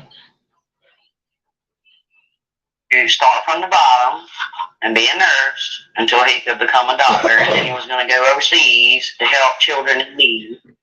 Stephen was in class at Orangeburg Tech, a local community college about 55 miles north of Hampton, on July 7th, 2015. Just hours later, he was found dead in the middle of Sandy Run Road around 4 a.m. on July 8th, 2015. For the sleuths out there, the closest address to pinpoint the location where Stephen was found, according to the reports, would be 6199. Oh, hell, I had to add them. D-True and Juice Kim. D-True, can you hear me? Yeah, now I'm back. I don't know how I got backstage. I don't know either. I guess I opened the wrong door. I don't know. I went in. I thought it was the bathroom. I'm sorry. Just Kim, you back? Did I bring her back? Okay, good. Okay. You want to say anything about what we heard so far, the truth? Oh no, they're just talking about him and who he is, and Okay. So there's really nothing to the case other than they're trying to identify. It's really not a whole lot to the case. Yeah, they just want sympathy. They want everyone to understand who they're talking about. That he was a good kid. And he was, they're trying to get the viewers to have empathy towards him. So let me ask you something. Do you think that Buster will be charged at any point in time so far from what we've heard or whatever? Do you think he'll be charged? If somebody else has stepped in, because it seems like but now they got no money, so there's no protection. So this time around, they're broke. So there's nobody to pay off. They got no money to pay nobody off. Seems like that, huh? Yeah, so I mean, I just think, let me tell you something. I think it's sad. Let me tell you something. I think it's sad that Maggie and Paula are deceased. That's just ridiculous. And that Alec is, well, he's where he should be. But if Buster goes down for this, that's gonna be like it's gonna be like even though you got, is Pawpaw still living? Do we still have Pawpaw? I don't know if Pawpaw's still alive. No, he do have a lot of brothers. Randolph is still alive, who used to be his partner. So I don't know if that the estate will still be in Buster's name, even if he gets convicted of this murder. They can't take the estate away because it had nothing to do with the murder. Right. Now the Smiths could sue him for unlawful death. Right. So that could be because he still has the money. They can't take that away from him. He still has the money. And whatever money is left is his. Yes. And then he's selling off shit. So auctioning off all the draws and everything is going out. Not the draws, be true. Like everything. Draws, women panties and bras of the mama. Everybody got something to buy in there. Oh God. And I think he may be doing that because I think the money is, because this is the thing, even if you still had the money, why would you be selling off those type. You know what I'm saying. So the money must be drying up somewhere. See, Alec may have. Well, hello, you cut off. If Alex was the beneficiary to the insurance policies on the mother and the brother, or just the mother, He couldn't collect though. He would not be able to. Yeah, Alex can't collect, so he would have to fight for that money. So the fact that, thank you, Kimaj. All right, boo, be safe. Kimaj said she got to make a few runs. Okay, thank you for supporting the channel, sweetheart. But this is the thing, the truth. If Alec was the beneficiary to the insurance for, and we know that it was supposedly said that Alec supposedly set up his own demise for, Monica said the money's gone. For Buster to have some money, so that means all the other money is got to be gone. Yeah, but if Alec was the beneficiary to Paul and Maggie, and he's be convicted, that money's out of there. Well, he could fight for it, but he would have to go through probate court. Yeah, to be the last heir. But here's the thing: he's still got all that property, so he's got money. What was it, like 1,000 acres? 1,700 acres. Damn it, man! He also got a trust. A trust? I'm not sure. Cause listen, the way they talking about Alec, they like Alec went through all the monies, man. And the reason why he got so desperate. So he could have. I don't know, Juicy. I don't know if there's even a trust left. Well, I don't know, but I know he was in financial trouble. That's why he tried to do the hire the guy, to do that to him. But they still have the property. They still have whatever's left, of that. So he could sell off that property, and he'd get a lot of money for that property. Yeah, he'd get a lot of money for that. And I must say that even though their house looked minuscule compared to the property that is beautiful, it's beautiful. But the land is worth more than the property, right? Don't you think? Yeah, the land, 1,700 acres is a lot of property, right? For anywhere. Sell that. Monica says it was sold. What? I know they were doing. Wait a minute. What was sold? The land? Yeah, that's what Monica just said. Oh God! Let me see. Ain't nobody called me. Come over here. Come on. I didn't know. I didn't want to put a horse and a mule out there on that. My God. I mean. Okay, here it is right here. Can y'all hear me? We can now. I don't know why my thing is going in and out, and it's not even telling me. Okay, it says Alex Murdock's property, site of murder, is about to sell. More than 1,700 acres is listed at $3.9 million. Monica said yesterday. So you mean to tell me they literally sold their property yesterday? Yeah, this was March 17th, so they probably that includes the 5,200 square foot home, guest cottage, equipment shed, fish pond, shooting range, and kennels. But you know that property was probably worth more than that. Oh yeah, this is gonna be a quick sale, just a quick sale. So Paul Buster. It was listed at $3.9 million. Let me see how much they got for it. My God, today. Yeah, it sold for $2.6 million. Hey, Ashley, I can't believe that. So Buster ruined your life. To have all this money in the world and you done ruined your life. See, that's why I just Kim, them people had millions of dollars. But that's what I'm trying to tell you. The money is not the key to success. It sure is. It's not the key to everything. Because look at here, look at this. They done lost it. So two buyers purchased it for $2.6 million. And that land is worth way more than that. It was listed at $3.9 million. but it sold at 2.6 million. That's My a God. shame because that's all that And that's including the house, the guest house. Yep. the Oh pond, my God. all the All, amenities that all was the on all the equipment that was on there for farming there. Yeah. was on there. The fish pond, which they had stocked, the fish pond that they That's had was part crazy. of that. Yeah, they broke. But they're broke. Literally. Well, Hi, Monica. Buster would have had Hey, to pay the taxes on it. This is what I want to know. What made them think they was never gonna get caught? Because Juicy, the things that these people have gotten away with goes back years and years. It started with It goes back to Papa. Grandpapa That's what I said. and It probably started with before him. Papa. Right. But you know what? A dirty deed can only last so long. Somebody gonna turn. They got turncoats Not, everywhere. Somebody gonna snitch on your motherfucking ass. I don't give a and fuck.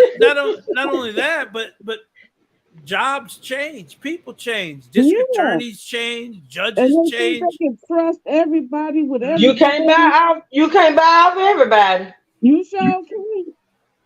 Hey, Monica, you want to say something, hey, sweet? yeah. So the property, I'll start with the property first because the property is a big deal. Yeah. The father that's in jail is believed to have been part of some kind of drug cartel. Oh God. Right. That property is on land that has some kind of canal in the back there that links to, like, you can just go like right into Mexico or wherever. You can just, you could just go down a peninsula on that property. So there is some kind of Yeah, that's why they had boats and stuff like that, yeah. because there's I something that's behind there that connects to something that's linked to some other land that smuggling drugs comes in through. yeah. Oh wow. Remember, they're close to Miami, so South Carolina, you know, Georgia, all them. So their house is actually an island. Correct. So My God, today. that And that's land they're why I on. know that property is worth way more than what it's sold for. The property sold. So there's another YouTuber. I'll find the channel, but there's another YouTube channel that was covering the fact that was going through how they had this connection back there with the lands, with the land and stuff, and the drugs that were being brought into South Carolina through, Mm-hmm. through what people believe is through this man's backyard. That's why it wasn't too far fetched to believe that he owed the cartel or whoever he was doing drug business with some money, and they came and offed his family. He just wasn't there to get offed himself when they came through. Mm. So so there are other, people You know have what, theories. Monica? That could be possible because you know when you owe those people, you owe those people, and they gonna get it. But I think they came to the conclusion that he may have offed them to get money to pay those people. Exactly. Yeah, yeah.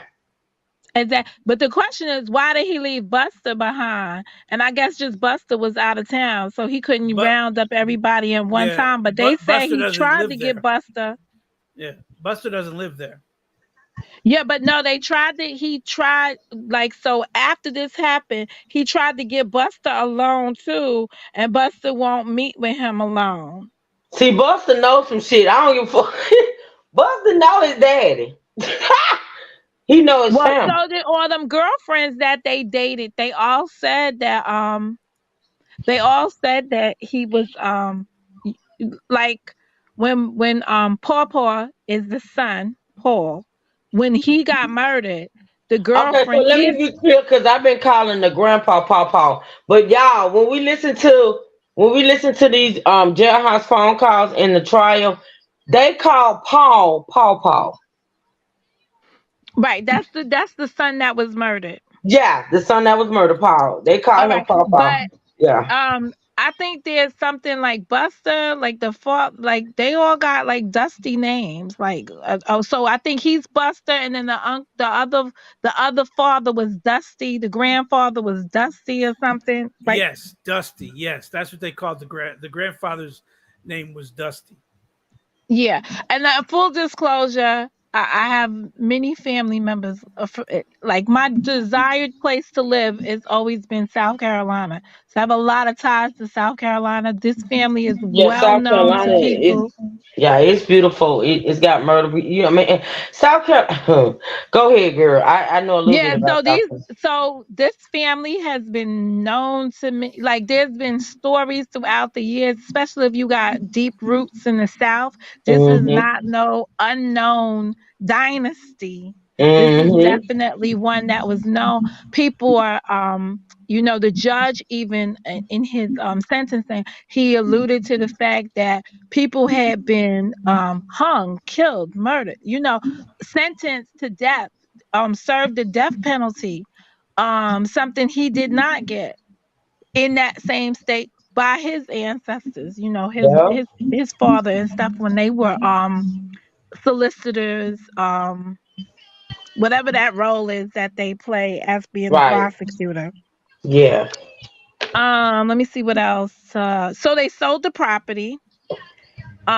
But he's got jailhouse calls and you can hear him I working this got those out. So calls. We're gonna get them to him this weekend. So Monica, okay, stay so when if you you can stay tuned. I know the truth gonna be around I if you will. can. I'll be around then. Well, maybe not on Saturday because of Sabbath, but I'll be back.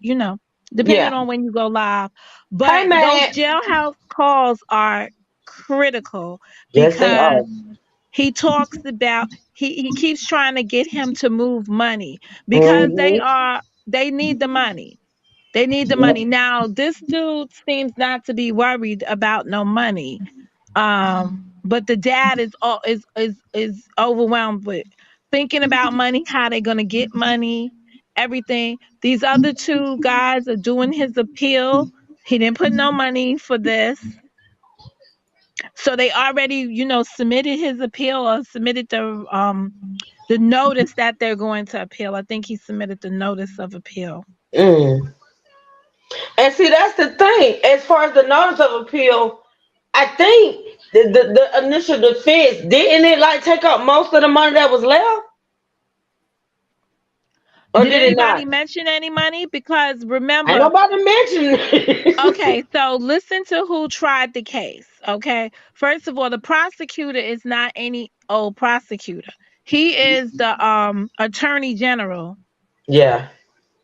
So it's like equivalent to when they had the murder of what's the guy? I can't breathe. Oh, George the one. Floyd. Yeah. And Yeah.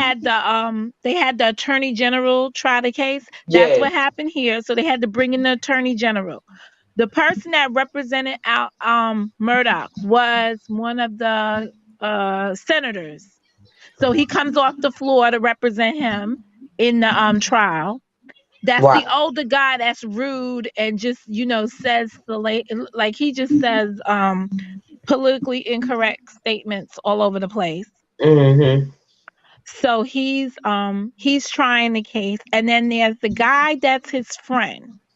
There's a whole law firm that was corrupt, and they just thought that they would dissolve it and start a new firm, and nobody would be the wiser. This man misappropriated hundreds of thousands of dollars. I thought it was I, millions. it was yeah, well, Yeah, it was millions. you It was know, millions. but Golly. but but they said they paid it back. Okay. And I'm saying to myself, how could y'all pay all this back? And the last thing that I was thinking about all of this stuff is that, hey, if you had to have a huckleberry, I'll be your huckleberry. And one person goes down for all the crimes that everybody's engaged in, it's Alec Murdock. Because the rest of them are still going to take care of him while he's rotting in jail so that they don't go to jail. Oh wow. There's no way you can tell me that you financially missed in your law firm that he did not that you sent him extra money, paid him twice, he cashed a check after the fact, a year, 2 years later, stuff like all the things they accused him of on the stand is not something that a reputable law firm would be like, oh, this just slipped under our radar. We had no checks and balances when it came down to the finances. Mm-hmm. So the whole town is corrupt, and they just threw him under the bus and hoped that this would go away. Well, we know that the most of the town could be corrupt because we know most of the town was paid off, and not just with the case of necessarily the son and the mother, but with other cases such as Mallory, such as Paul, such as the housekeeper, and other crimes. Like these people, the shit they're talking about, coroners were paid off, like cops were paid off. I mean, it's like they're saying that most of these people that's been involved in all this stuff has been paid off. Well, the So it's a coroner, lot of people that can go down. yeah, but the coroner is in this case of the guy you got on the screen, right? Right. Because but there was a testimony. Um, there was testimony where they discussed the possibility of how he was hitting the back of his head, right? So while Mm-hmm. they say that it could be the rear view mirror, side view mirror that hit him on the head, they asked the person as in testifying, could they rule out a baseball bat? And she said, no, I cannot rule out a baseball bat. And what they Mm-hmm. said is that its blue particles was in the back of his head, Mm.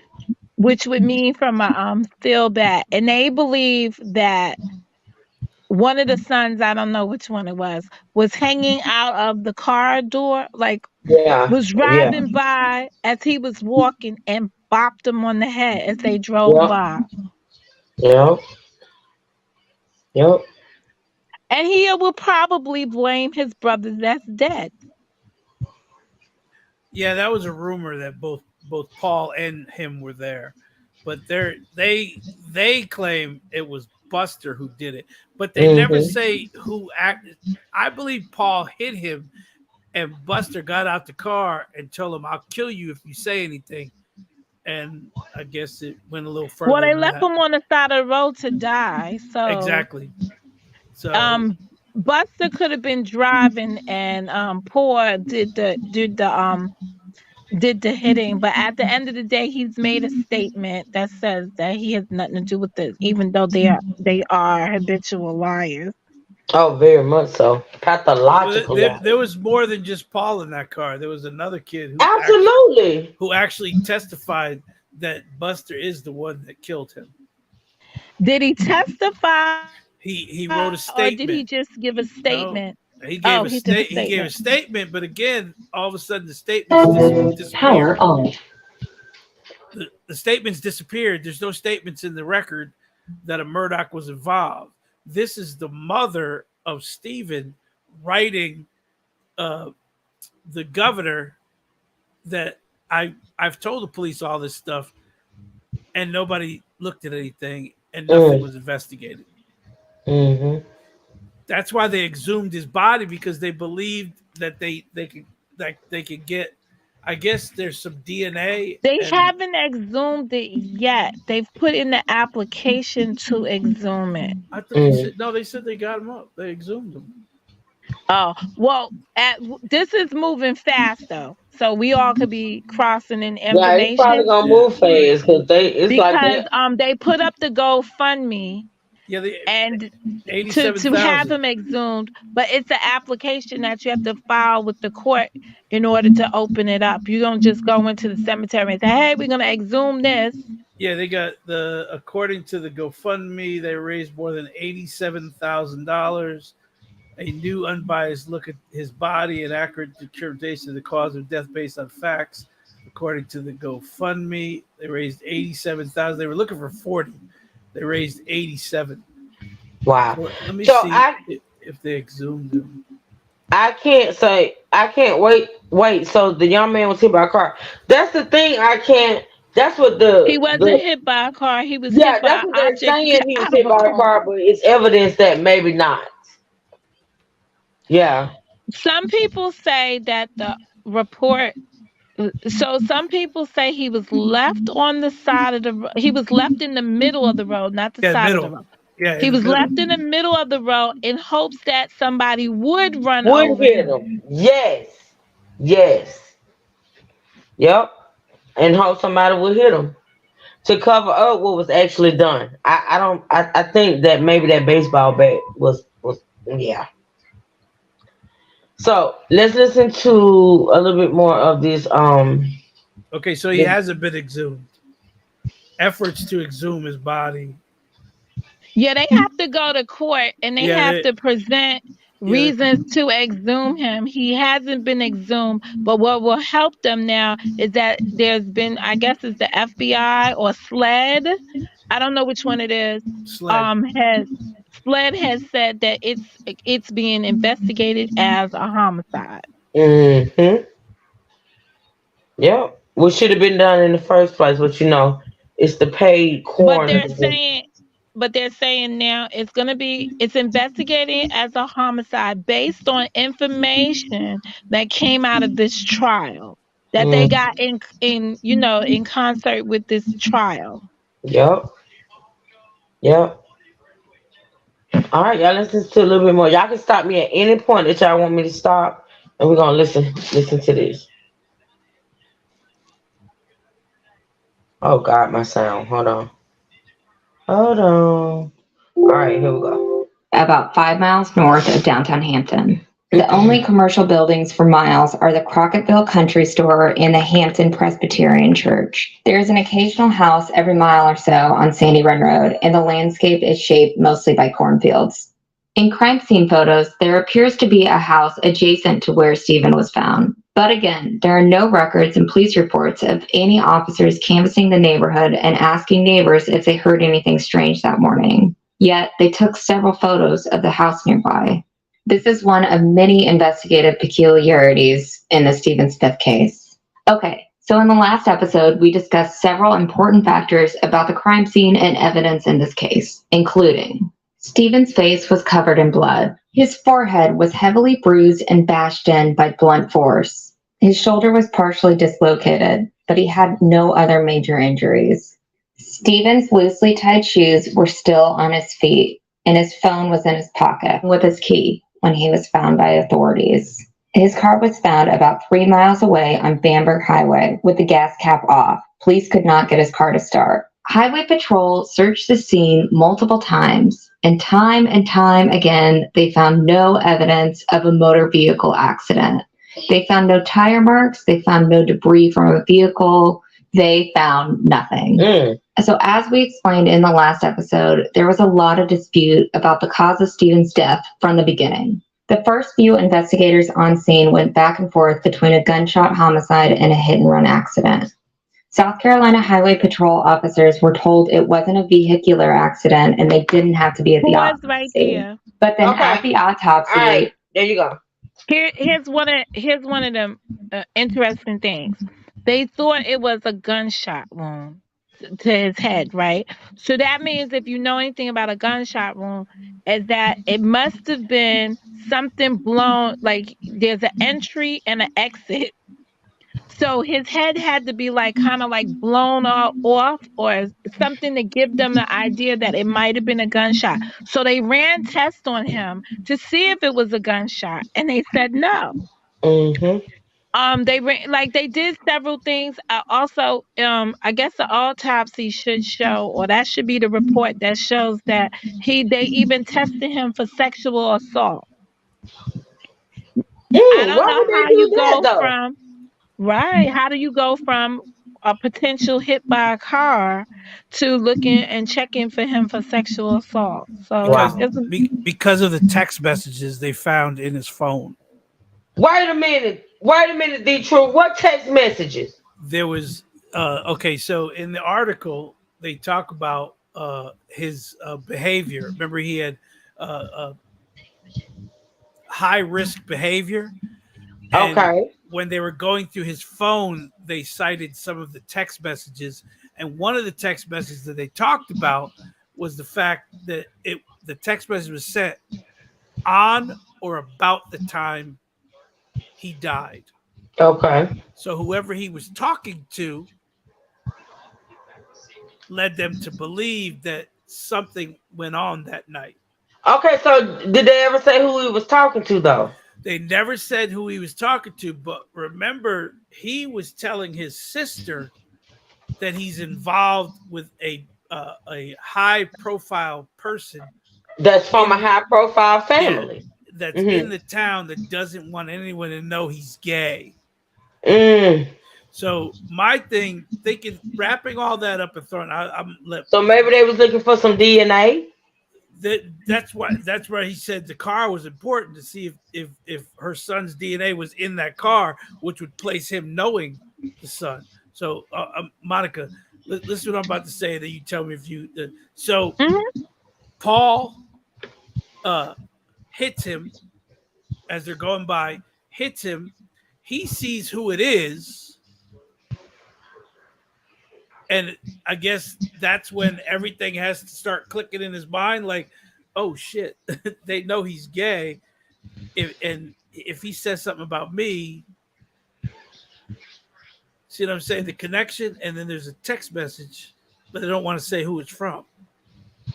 Wow. This little South Carolina little state here, right? Kind of interesting to me. And this will be the third case I watched from them. I did the Uber killer case, right?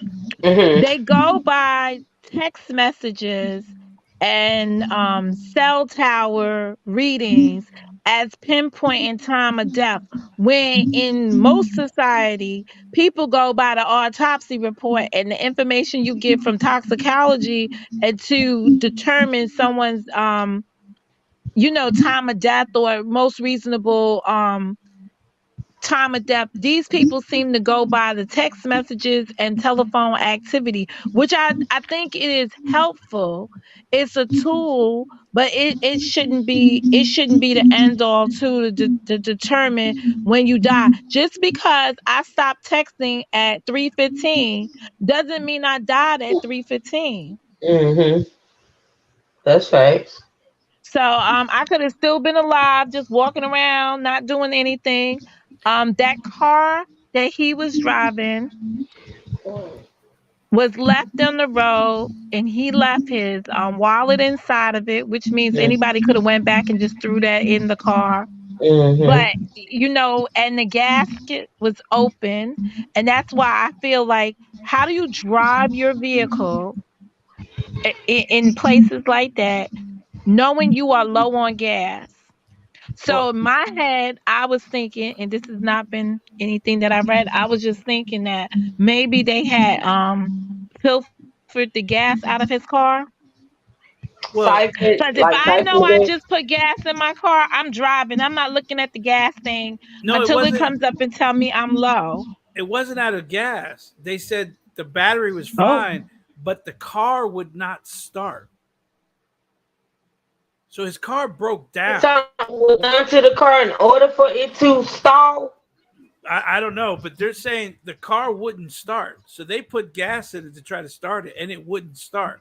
So there was something wrong with his car. Maybe he thought the gas was empty, or Yeah. somebody went back to the car and did all that, popped Yeah. the thing and took the gas out. Maybe they did all that, but they said when they tried to start the car would not start. Wow. And these guys are now 26. Like Paul, which the guy that's alive, what's his name? He's 26 years old. This was 8 years ago. So he would have been about 18 years old. Who knows how his brother was, what, 4 years younger than him, 5 years, 6 years younger than him. So I don't know if Paul would have been out there swinging the bats out of a car. But in this trial of his dad, there was no, in the trial for the boat accident, Mm-hmm. Well, The they didn't have a nurses trial. and everybody at the hospital They didn't have a was trial for the warning boat accident. everybody, huh? They didn't have a trial. They never made it to trial for the boat accident. The boat accident has depositions Yes. Okay, that have been depositions. taken. Okay. Yeah. So Yeah. I'm sorry if I say trial. They've had depositions. People have had sworn depositions in that case, and Yeah. they said that these young men were a piece of work. Hmm. Cause you remember, Monica, when the boat accident happened and the cops and stuff started, coming to the scene. Was it? I think his name was Anthony, which was Mallory's boyfriend, who told the cops that Paul was driving, that he was a Murdock, and he was like, "Good luck with him." As far as, okay, I take it as good luck with this investigation because they were known to cover shit up. Yeah. So. Yeah, and it doesn't help that also the type of law that that his father practiced and that they were doing now had to do with Mhm. personal injury. So these cases fall under the type of case that a ambulance chaser would come out for. Mhm. Yeah, but the phone call that the brother Randolph made was prior to them, the family even getting the uh, identification, meaning they were at the police department, but that it's definitely him. Which goes They back to the pattern. Which goes back to the pattern as Paul. We know Paul to call granddaddy when Mhm. something goes down. Okay, but at this time, we're talking 8 years ago. So when he died, he was 20, what, 22 when he was What murdered? was? Because I don't feel like the father killed him, but he's been convicted of it. So you don't think that girl? Come on, you don't. Come I on, don't Monica. think I don't think Alec pulled the trigger, but I think Alec I think he know who killed him because still at the at sentencing to say I would not harm them, right? You didn't do it, sir, but you know who did. So you don't think he actually pulled the trigger, but you think, okay, so it's a difference, Monica. So do you think he knows who did, or do you think he paid whoever that did it to do it? Because he can feel like, just like you said about the whole drug people. So do you feel like maybe I feel like he paid somebody to off his family, just like okay, he paid somebody. he tried to pay his cousin to off him. Right. Okay. So that would be a yes to both of them because he knows who did it and he paid them to do it. Okay. Okay, I got you. Because I was You, like, I thought maybe you were saying that it could be a possibility that the drug people did do it, and he just knows that they did it, but he's not saying. well, That's what I I'm thought. saying I'm thinking he was standing right there when they did it. They Oh could have been God! think about how real drug cases go down like in our television shows. They would have held him back as they was To killing his watch, family. And to he's watch. standing right there and then just was like, bye bye, sucker, and go get back on their boat and go away. And he's stuck there panicking. How he gonna get out of this? Wow. Okay, That's what I thinking. I got you. Wow. That's Okay. why his clothes didn't have no he didn't have dirt and all that stuff and they didn't find all because he was just standing there when these people rolled up on him, probably moved in, and he just heard his family getting whacked. Wow. Cause remember he had an utterance. I did him dirty. Mm.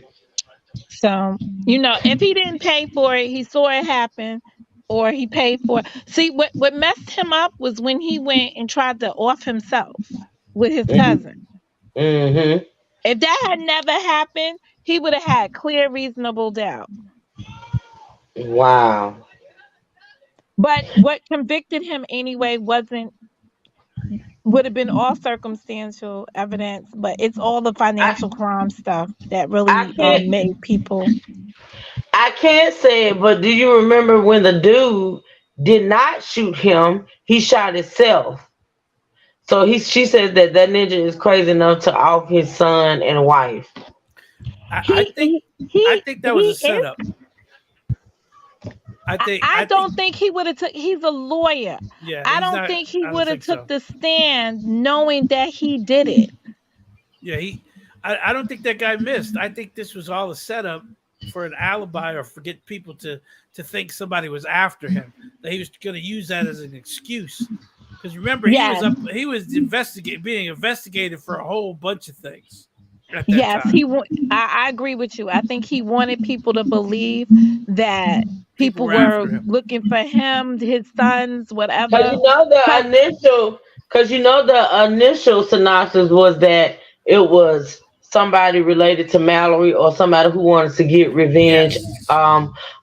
for Mallory's death, the boat Yes. accident, since Paul had not gone to trial and they felt like he was gonna get off from that. I think if they had not found out who the shooter was the misplay of him for the uh, being offed, I think he would have used that, and I think he would have used uh, the death of his mother or the mother and the son, and say, "Look, people have been after me for a long time." Because that shooting, I forgot when that was. That was prior. I think that was the shooting took place. So he killed his he well they died, and then there was a couple of months later. I think it was about 3 months later, because he borrowed money. He was back on dry with no more money. Because this is like the quintessential Ponzi scheme with him. He was now robbing every pot to pay Paul. He was robbing Mm. Peter, Paul, John, Jill, and Yep. everything to pay back the different. Because all of those, see, he stole from people's settlements. So let's Yep. suppose you have a minor who settles a case when they're a kid. The money sits inside the client fund, or it was sitting inside some fund that he had, and all of these were coming to maturity. He was hedging against some of the funds. He had put them like on the stock market, and they were supposed to make money. So he had done all kinds of schemes with money to make money upon money, and Wow. everything was coming payable, doable. you know when he did this, where he was supposedly hired the hitman, 2021. Wow. It was after the it was after the murders. It was after the burial of his wife, his son, and his father. And I think it was about a couple months thereafter. What was that after? When were they? When were they murdered? Because I don't this know was when they was murdered. December or September, 2021.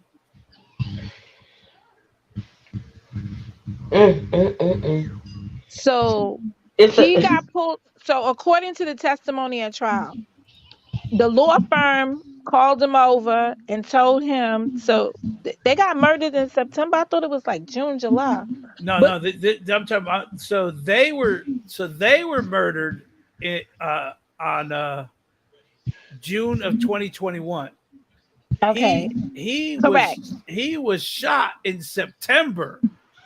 Or no, yeah, correct. yeah, in September of 2021. Right, because the money he tried to borrow. So one of the guys that testified, right, was also his best friend, right?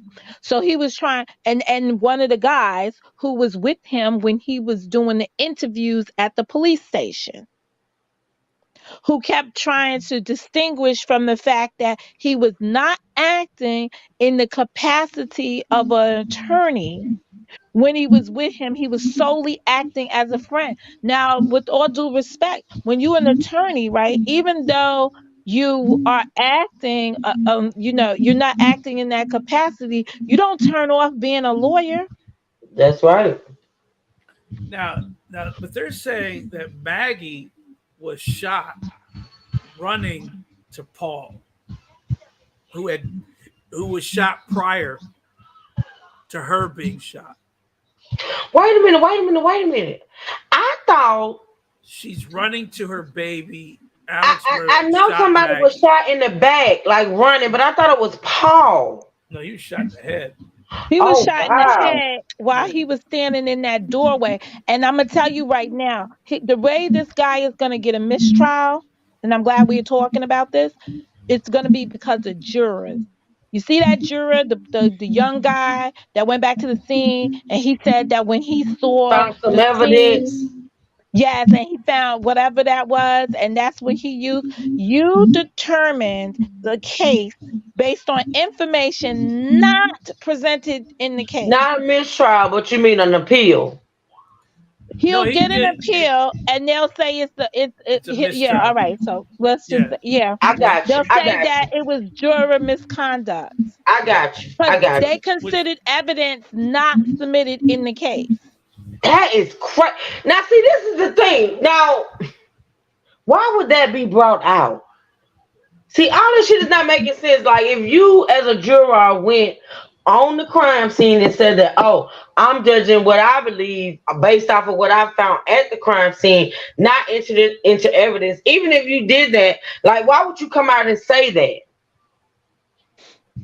Corrupt little town. Oh gosh. It's a corrupt little town. Like, and he might know somebody that knows somebody that knows somebody that got to him to pay his ass off to do some shit like that. Because honestly, I don't understand why he would come out and say that.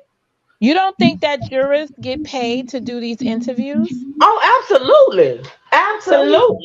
He's getting paid. I apologize. I do got to run though. Sorry, Truth. I'll talk to you later. All right. It's always good speaking to you. Yeah. Okay, hit me up, Detroit. All right. All right. Have a good one. All right. So let's listen to a little more of this. I think it's 22 minutes. We're 8 minutes in. I'm gonna try to finish it before we get off, but I have to get off in like 30-something minutes. So let's listen to some more of this. And Monica, you can stop me. Let me see who else. Is Juice Kim still up here? I got my banner up. I know Juice Kim gone. Pay to go. Ain't no telling what he doing. Okay. All right. So let's listen, y'all. Pathologist Dr. Aaron Presnell ruled that Stephen was killed in a hit-and-run crash. 2 Highway Patrol investigators who spoke with Presnell described hostile experiences with her and couldn't get a direct answer for why she ruled Stephen's death a vehicle accident. In a month after Stephen's death, the coroner said that he didn't believe that Stephen's death was a hit-and-run. And despite the fact that officials rejected the ruling that Stephen was killed by a truck mirror in a hit-and-run accident, the Highway Patrol investigated the case. They started by interviewing Stephen's family members and a man that described himself as Stephen's boyfriend. Go back to episode 2 if you want to hear those interviews. In a letter, forensic scientist Michael Muscal of the South Carolina Law Enforcement Division said that he tested trace evidence in the case. He tested 3 items of clothing that Stephen was wearing the night he died and scanned them for automotive paint. He found no paint on Stephen's black Nike shirt. He found no paint on Stephen's cargo pants. He found no paint on Stephen's blue tennis shoes. But then, when he tested debris from the shoes and the shirt, he found 10 1mm single-layer blue paint chips. For an idea of how small 1mm is, it's about the width of a pencil tip. Tiny.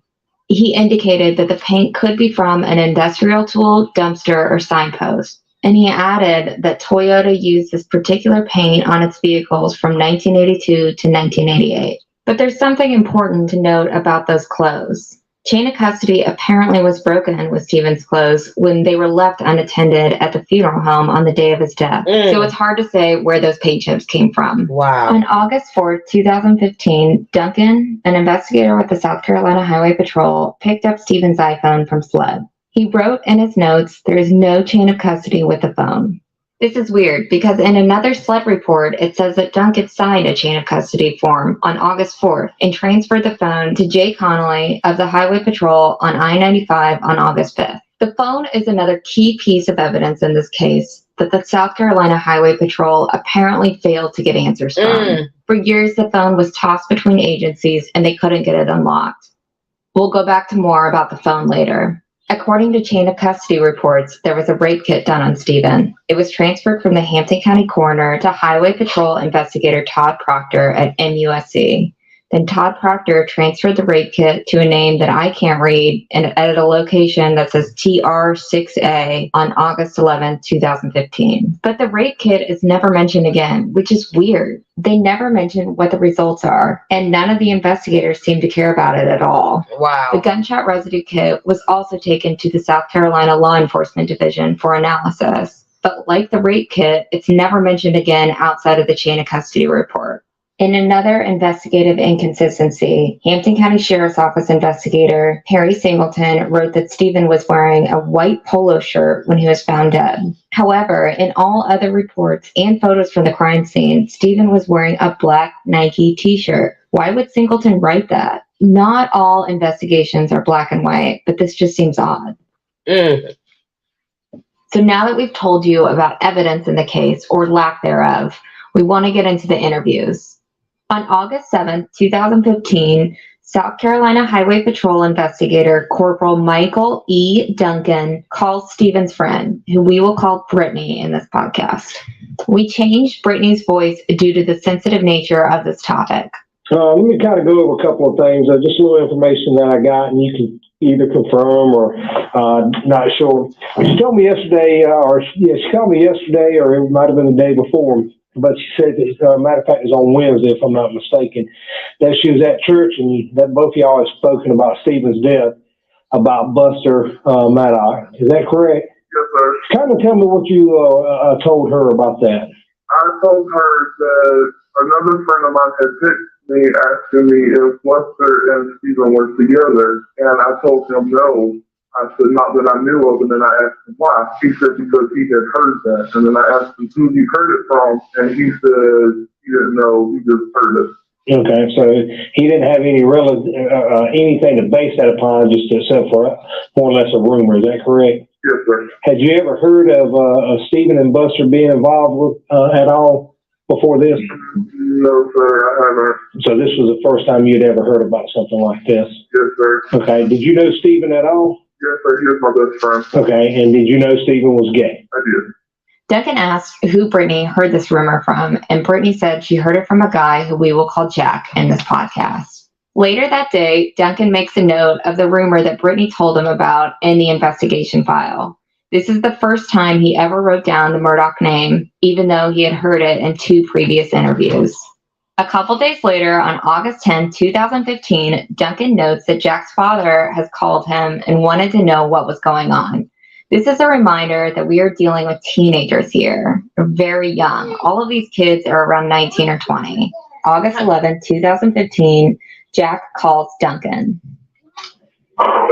This is Corporal Duncan again. Yes, sir. All right, let me pull up this paperwork. Let me kind of go over a couple of things with you real quick, and how your name kind of brought about. Long story short, you supposedly sent a text. So let me go just kind of go in this.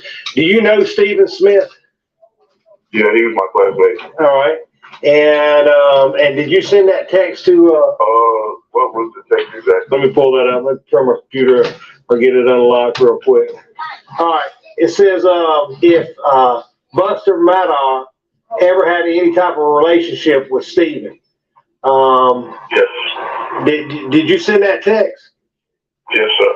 And then the question was asked back, how did you know about that? Where are you getting that information from? Were you saying anything, Monica?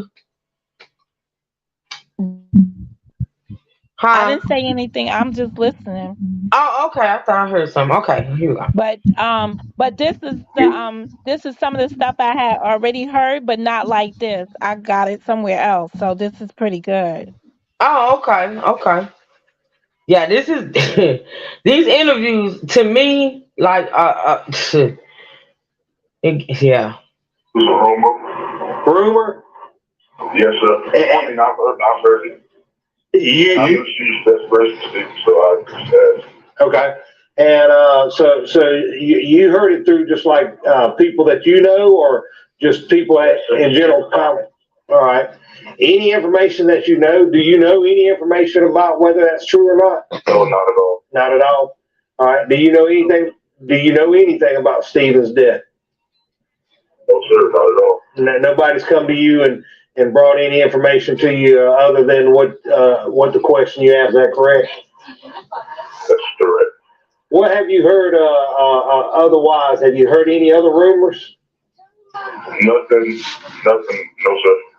So the only rumor you heard is possibly Buster having some type of relationship with Stephen. Yes, sir. Okay. All right. And how long ago was that? Do you recall when that was? A few weeks ago, maybe. Was it after or before his death? After. Okay, so it was after Stephen had died. Yes, sir. All right. Anything else that you got that I need to know about? Anything at all? No, sir. While doing a background search on Jack, we noticed that he was facing 2 different lawsuits from the Murdock law firm. Attorney John E. Parker, a powerful, well-known firm partner, filed 2 car accident lawsuits against Jack just 2 weeks after Stephen's death. The lawsuits were both dismissed in 2016. I am noting this only because this is something that I found during my reporting, and I have not yet found an explanation for the timing. It could be nothing, but it's worth mentioning in case any listeners can shed light on this. At the very least, it shows just how small of a web we're dealing with in Hampton County, and just how much of that web is covered by the Murdock family law firm. A couple weeks pass, and not much happens with the investigation. On August 27, 2015, Duncan interviews a man, who we will call Ben, over the phone. The day before, Sandy Smith told Duncan that this man had information on Stephen's death. Unfortunately, the interview really doesn't go anywhere. The man doesn't say that much, but he does mention a rumor that he heard. And now let me ask you this. Have you heard anything strange about how Stephen died, or any rumors or anything like that? What I heard was they said he was running from somebody. Said he was running from? Yeah, he was running in the woods from a guy, like he was running from somebody in the woods. Now, who'd you hear that? Did you hear that from Stephen's mama? No, I heard this from my classmates. Okay, all right. And did they even describe who it may have been? Yeah, they said it was an older guy he was running from. Okay. And he was like, we were trying to figure out who could he be running from. And he was like, maybe it was some guy he was messing with that nobody knew of, and I guess Stephen was going to bring him out or something like that. That's what we thought. Okay. The next day, Lance Corporal Conley interviews a man, we will call him Joe, who lives on Hilton Head. He called Joe after Sandy Smith found a gate pass for a Hilton Head gated community with Joe's name on it. This gate pass was found inside Stephen's car, which was supposed to be searched for evidence by police. And Stephen's mom was the only one to find this pass. For those of you who aren't familiar, a visitor to one of Hilton Head's gated communities must obtain a gate pass in order to enter. This usually means stopping by a gatehouse, producing an ID, and telling an armed guard whose house you're going to visit. Then you are provided a gate pass to enter the community. This man that the highway patrol interviews called in a gate pass for Stephen 10 days prior to his death, and the pass was still in the car with his name on it. The forensics team must have missed this, and Stephen's mom must have been the only one who cared enough to examine this, call the source, and motivate investigators to follow up on this lead. Even then, investigators still pretty much brushed past this interview. Joe was an older man and recently divorced. He said that he met Stephen online, but said no money was exchanged in their encounter. Joe said that he doesn't do this kind of thing often. He said that they hooked up on June 28th, but it was a one-night stand. Joe said that he texted Stephen a few times after that and didn't realize that he passed away until after he was contacted by Sandy. Now, keep in mind that investigators just heard the day before that there were rumors that Stephen was running from an older guy when he was killed, a guy that he possibly had hooked up with. And then they meet a man who fits this description, and they don't even bother to ask him for an alibi. So who knows if there's any truth to this older man rumor whatsoever. but all of this shows sloppy police work at the very least. A couple days later, an investigator named Todd Proctor steps in. Proctor interviews a man, and we'll call him Kevin, and the investigation takes another turn. Wow. But I'll tell you, my office is out of Charleston, so I have no ties to Hampton. There's no big name in Hampton that worries me, and I want you to feel at ease about that as well, because I've heard that this name, people associated with this name have been going around kind of threatening or putting the heat on people, saying, keep your mouth closed if you heard something, whatever. And the conversation gets very interesting. First we heard he was shot. Then we heard it was a hit and run. But recently, probably a week and a half ago, I'd say something like that, I heard that these 2, maybe 3 young men were in a vehicle. They were riding down 601, saw the car on the side of the road. I guess saw the boy walking. They turned back around. I guess they were attempting to, I don't want to say, mess around with him or something like that, and stuck something out the window, and it, hit him in, I don't know if it hit him in the head or back or where it hit him. And then that's pretty much all I heard. I did hear names, and I heard a name. That name was, he goes by Buster Murdock. Oh, God. My God, today. Listen. Okay, I think that's it. That's crazy. There's a lot more to this interview and others, but there's just not enough time in this episode. So stay tuned for part 3 of Who Killed Stephen Smith, and be sure to check out fitsnews.com, where you can see crime scene photos and read interviews from this case. For the latest updates in all of these cases, subscribe to fitsnews.com. And to support our mission, go to murdockmurderspodcast.com. So for the latest developments on this case, visit fitsnews.com. Or follow me on Twitter at twitter. All right, so yeah. That's where the other stuff is, that murdockmurders.com. That's where I went to look at the others, the podcast. Yeah. Y'all, this stuff gets deep. Like I say, and that's why I want to sort of kind of dive into it before we get into the actual court case, because I'm pretty sure some of this stuff is going to be mentioned. And I just wanted people to, hear some of the stuff before we got into it. But it goes deep. Yeah, the court case didn't get into it didn't go into the weeds with this young man.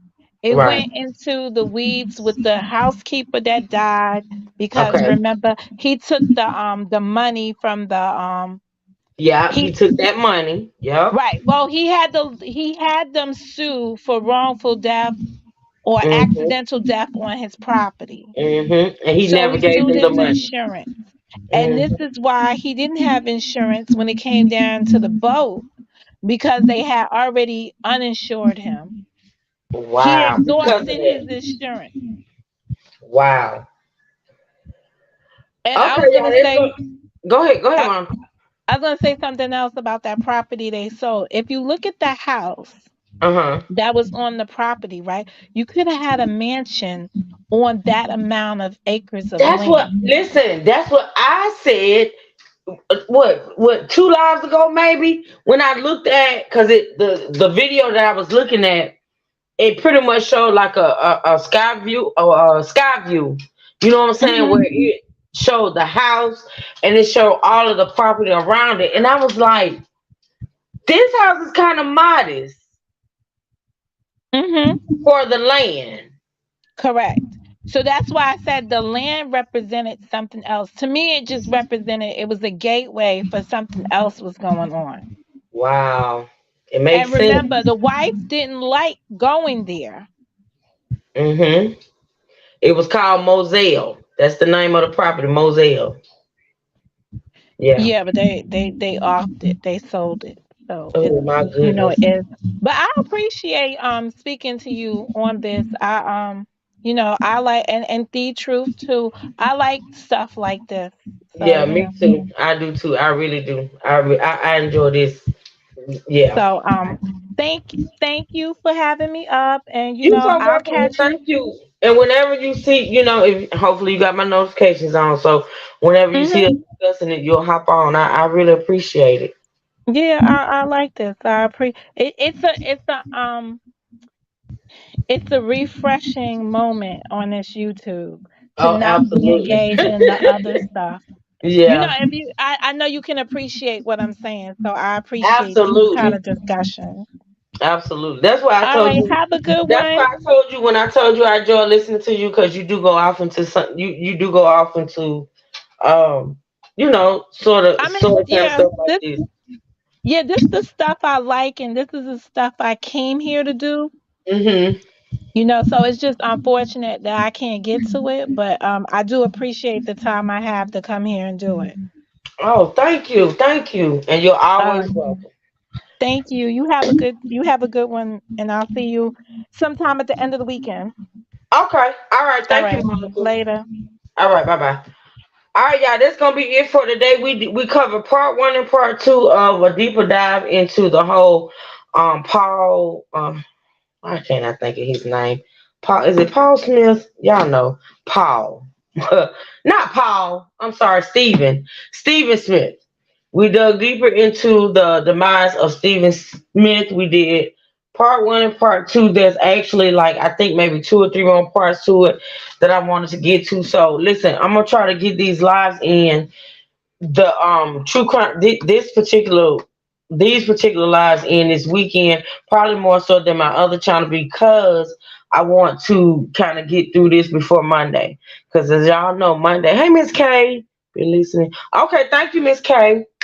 I want to kind of get through certain videos before we start our trial coverage on Monday. I really want to start the trial coverage on Monday because it's a lot and it's going to take up some time.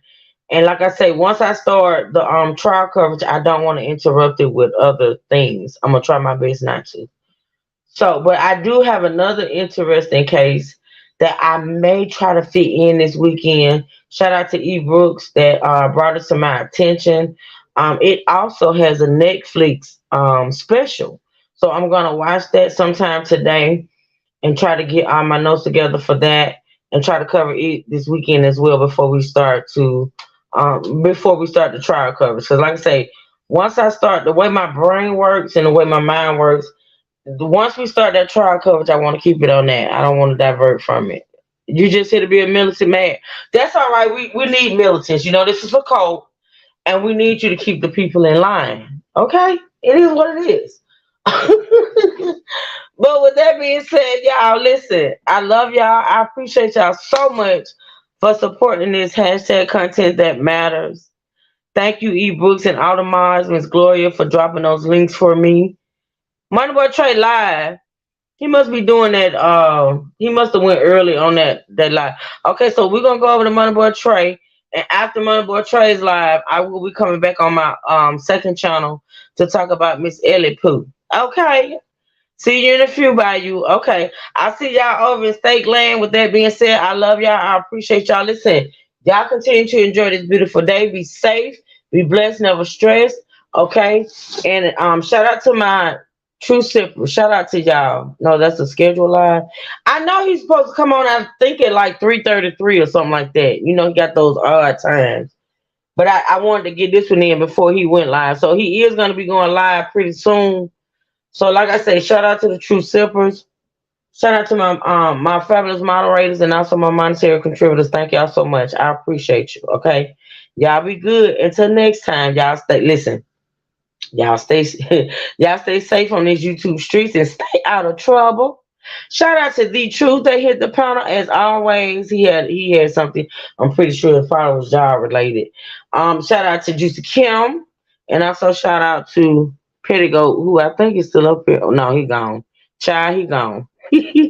Shout out to him as well. I appreciate y'all. I love y'all, and I'll see y'all later. Y'all be good.